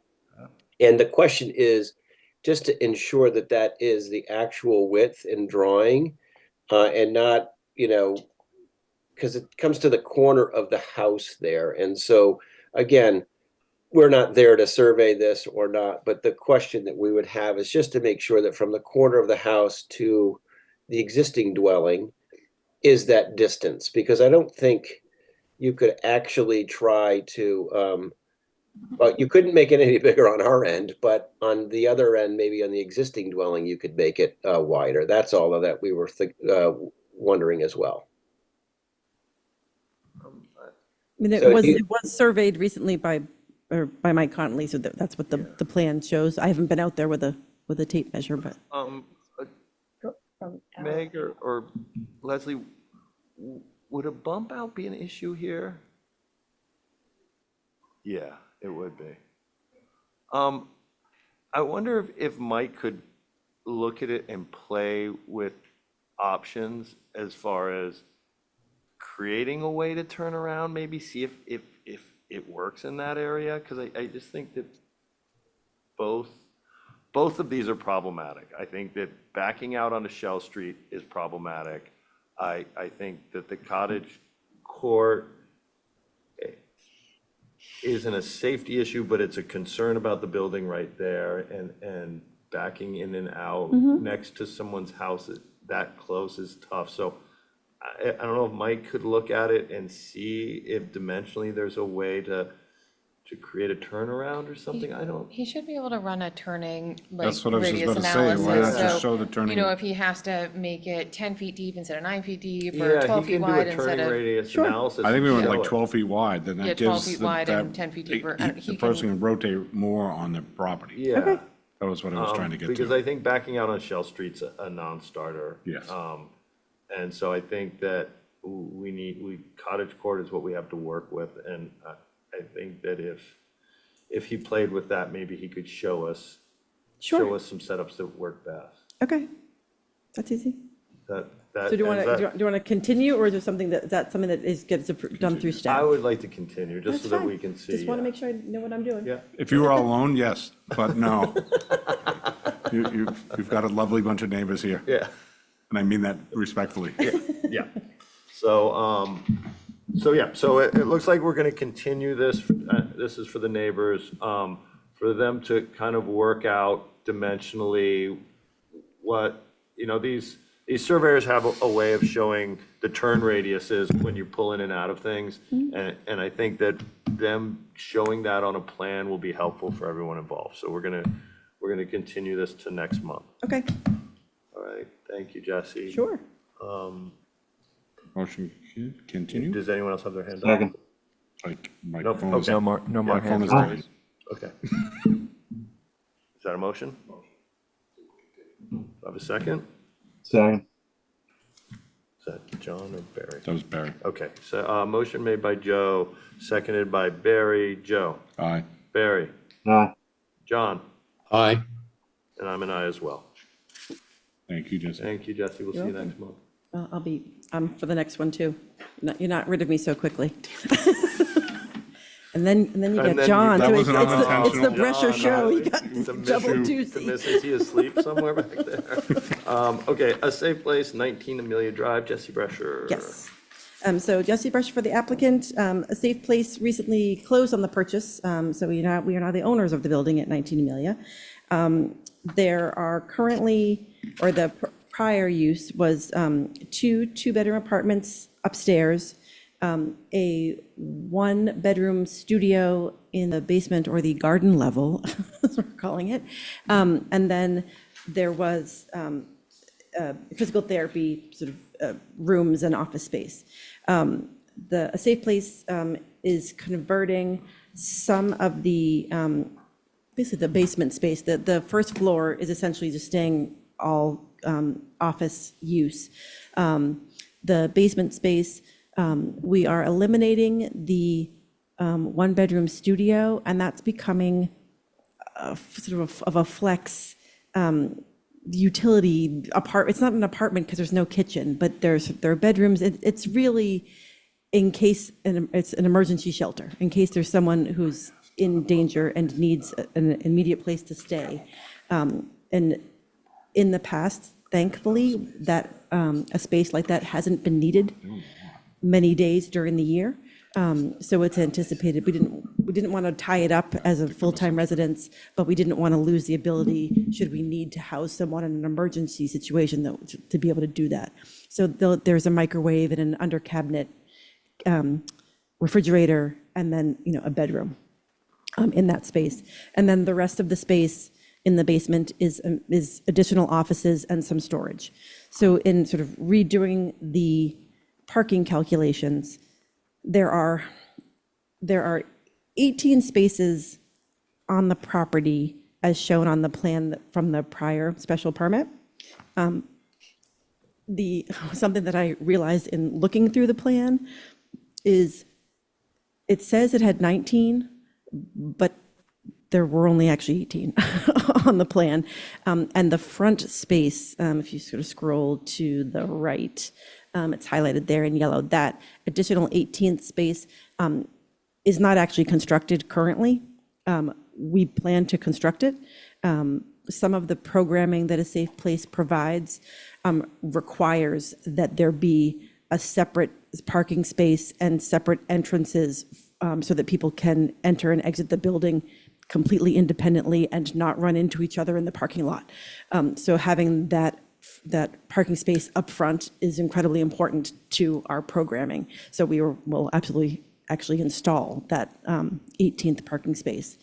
Again, aside from that, the parking calcs require a total of 21.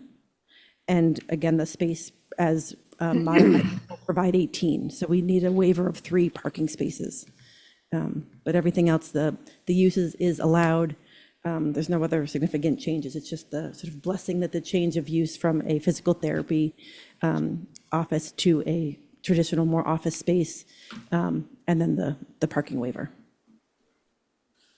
So the way you're changing it around, you're still gonna have 4 bedrooms upstairs, Yes, but now that downstairs apartment's not gonna be used all the time.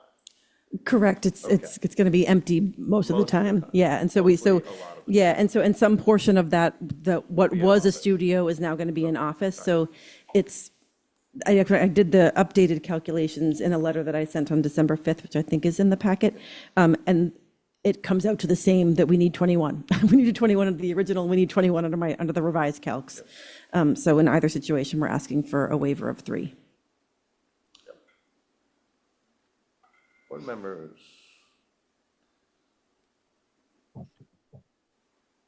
No questions, Mr. Chair. No questions? No, I just think with the use of this, I think that, You know how I feel about parking spaces, but I feel like you have plenty. It feels you have plenty, so I don't know. But also the way they do business, I think it kind of makes Yeah. sense. They got to do this. Yeah, So, no, I think, and it's great to have a permanent home. agreed. Yeah. So, do we have anyone in the public? No hands are raised online. Okay, Down to 2 people. great. Entertain a motion to close public hearing. Motion to close public hearing. Second. Motion made by Joe, seconded by John. Joe, Aye. John, Aye. Barry, Aye. and I'm an aye as well. As for the merits, Motion to approve with findings and conditions. That's spelled out. perfect. Second. Motion made by Joe, seconded by John. Joe, Aye. John, Aye. Barry, Aye. and I'm an aye as well. Thank you, everyone. Thank Welcome on. you. Appreciate it. Now we're stuck with John. Also known as JB2.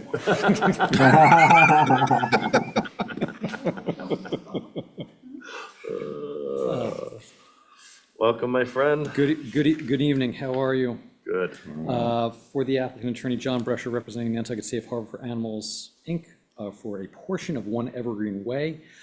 So I was before you a couple months ago for an MCD for the main structure or main complex that they're having on this property. And so at the time, we mentioned the employee housing aspect to it. And I'm before you today for that employee housing aspect.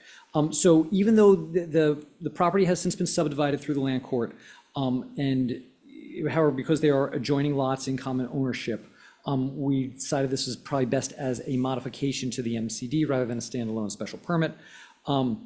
So we're asking for a modification to the MCD to allow 2 apartment buildings in the CN zoning district. Effectively, there are going to be a total of 14 bedrooms across a total of 4 units between 6 bedrooms in 1 unit. There are 6 bedrooms on one of the buildings and across 2 units, and then 8 bedrooms across the other 2 units on the other lot.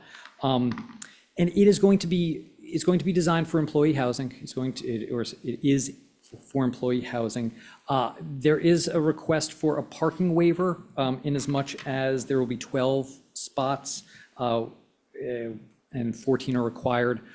So it's a little strange because I know there's plenty of parking on the other lot. However, because these are 2 standalone lots, we're still requesting that waiver. And so in the interest of full disclosure, the apartments are going to be used for employee housing. That is their intention. However, and I don't want us to get in trouble, but there may be an instance where they are going to rent the apartment to Offshore Animal Hospital for some of their techs. So it's not going to be used as a moneymaker necessarily, and it's going to be used for other sort of employees or other professionals in a similar field or position. So if we want to include some sort of condition in there so that it is for employee housing, but there may be an instance where Offshore Animal Hospital has a vet tech or 2 in there. As you know, I think that we'd like to have some sort of condition in there, sort of memorializing that, but knowing that if it is to an unrelated third party in some manner, that would require a modification. So kind of like a traveling doctor, a traveling nurse kind of thing. Something like kind of that. Year-round or of- peak and, what was the language we used? Year-round employee or peak seasonal peak housing. seasonal Yeah, so housing. it covers the 3. It's- Okay. I think that's all well and good. Again, we don't want, it's not designed that they're going to be renting it to somebody else. No. But I just don't want any Even if they flags do, to be if it's raised. year-round housing, it's year-round housing. Agreed. So, yeah, if we could just add that language in, I think that's good. So and I'm here to answer any questions you may have. From a practical standpoint, I'm not sure when they're intending to construct any of these. I imagine it's a little ways away. But I'm happy to answer any questions you may have. Nothing has changed here from how we originally set this up when we did the permit, right? We decided this is where the housing was going. It's the same location. The neighbors agreed on it, right? Yeah, if I may, the only thing that has changed is that the land court has approved the subdivision plan. Okay. That's Okay, it. so So other than these are that- all on separate buildable lots. That's it. It's everything that was agreed on with the neighbors, nothing's changed, we're continuing down the road.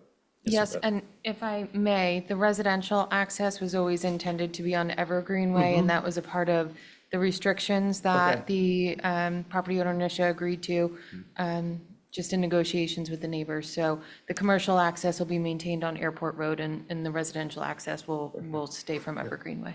I just don't want to be doing something that we said we weren't gonna do. Right. Great. Anybody in the public? Nope. Nope. Board members, questions, concerns? Is Close the public comment. that a motion? Motion. Second. All right, motion made by Joe, seconded by John, I believe. Yes. Joe? Aye. John? Aye. Barry? Aye. And I'm an aye as well. As for the merits, Motion to approve per staff recommendations with the findings and conditions noted thereof. and they added, And the added Yeah, language. yeah, sorry, thank you. Yep. second that. All right, motion made by Barry, seconded by Joe. Barry? Aye. Joe? Aye. John? Aye. And I'm an aye as well. Great. Thank you all very much. Thank you. Thank you. Last one was continued, correct? Amelia Drive. So I know I ran through these before, but please just take note of the additional meetings that you have scheduled over the Yeah. next 2 months and put those in your calendar. They will all be hybrid and here at 4FG, so Zoom and in All 4FG. this for future meetings. Sure. I actually made my own. But I'm stealing it. All right. I can't make the motion. I'm waiting patiently. We were just Oh, well, convincing. We motion- weren't like, we're having a good time here. Was that a motion, Yeah. Barry? Motion to adjourn. Happy holidays to all. Seconded with more happy holidays to all. Nice. So motion made by Barry, seconded by John. Barry? Aye. John? Aye. Joseph? I, and I hope Nat's heart grows 3 times larger. I doubt it.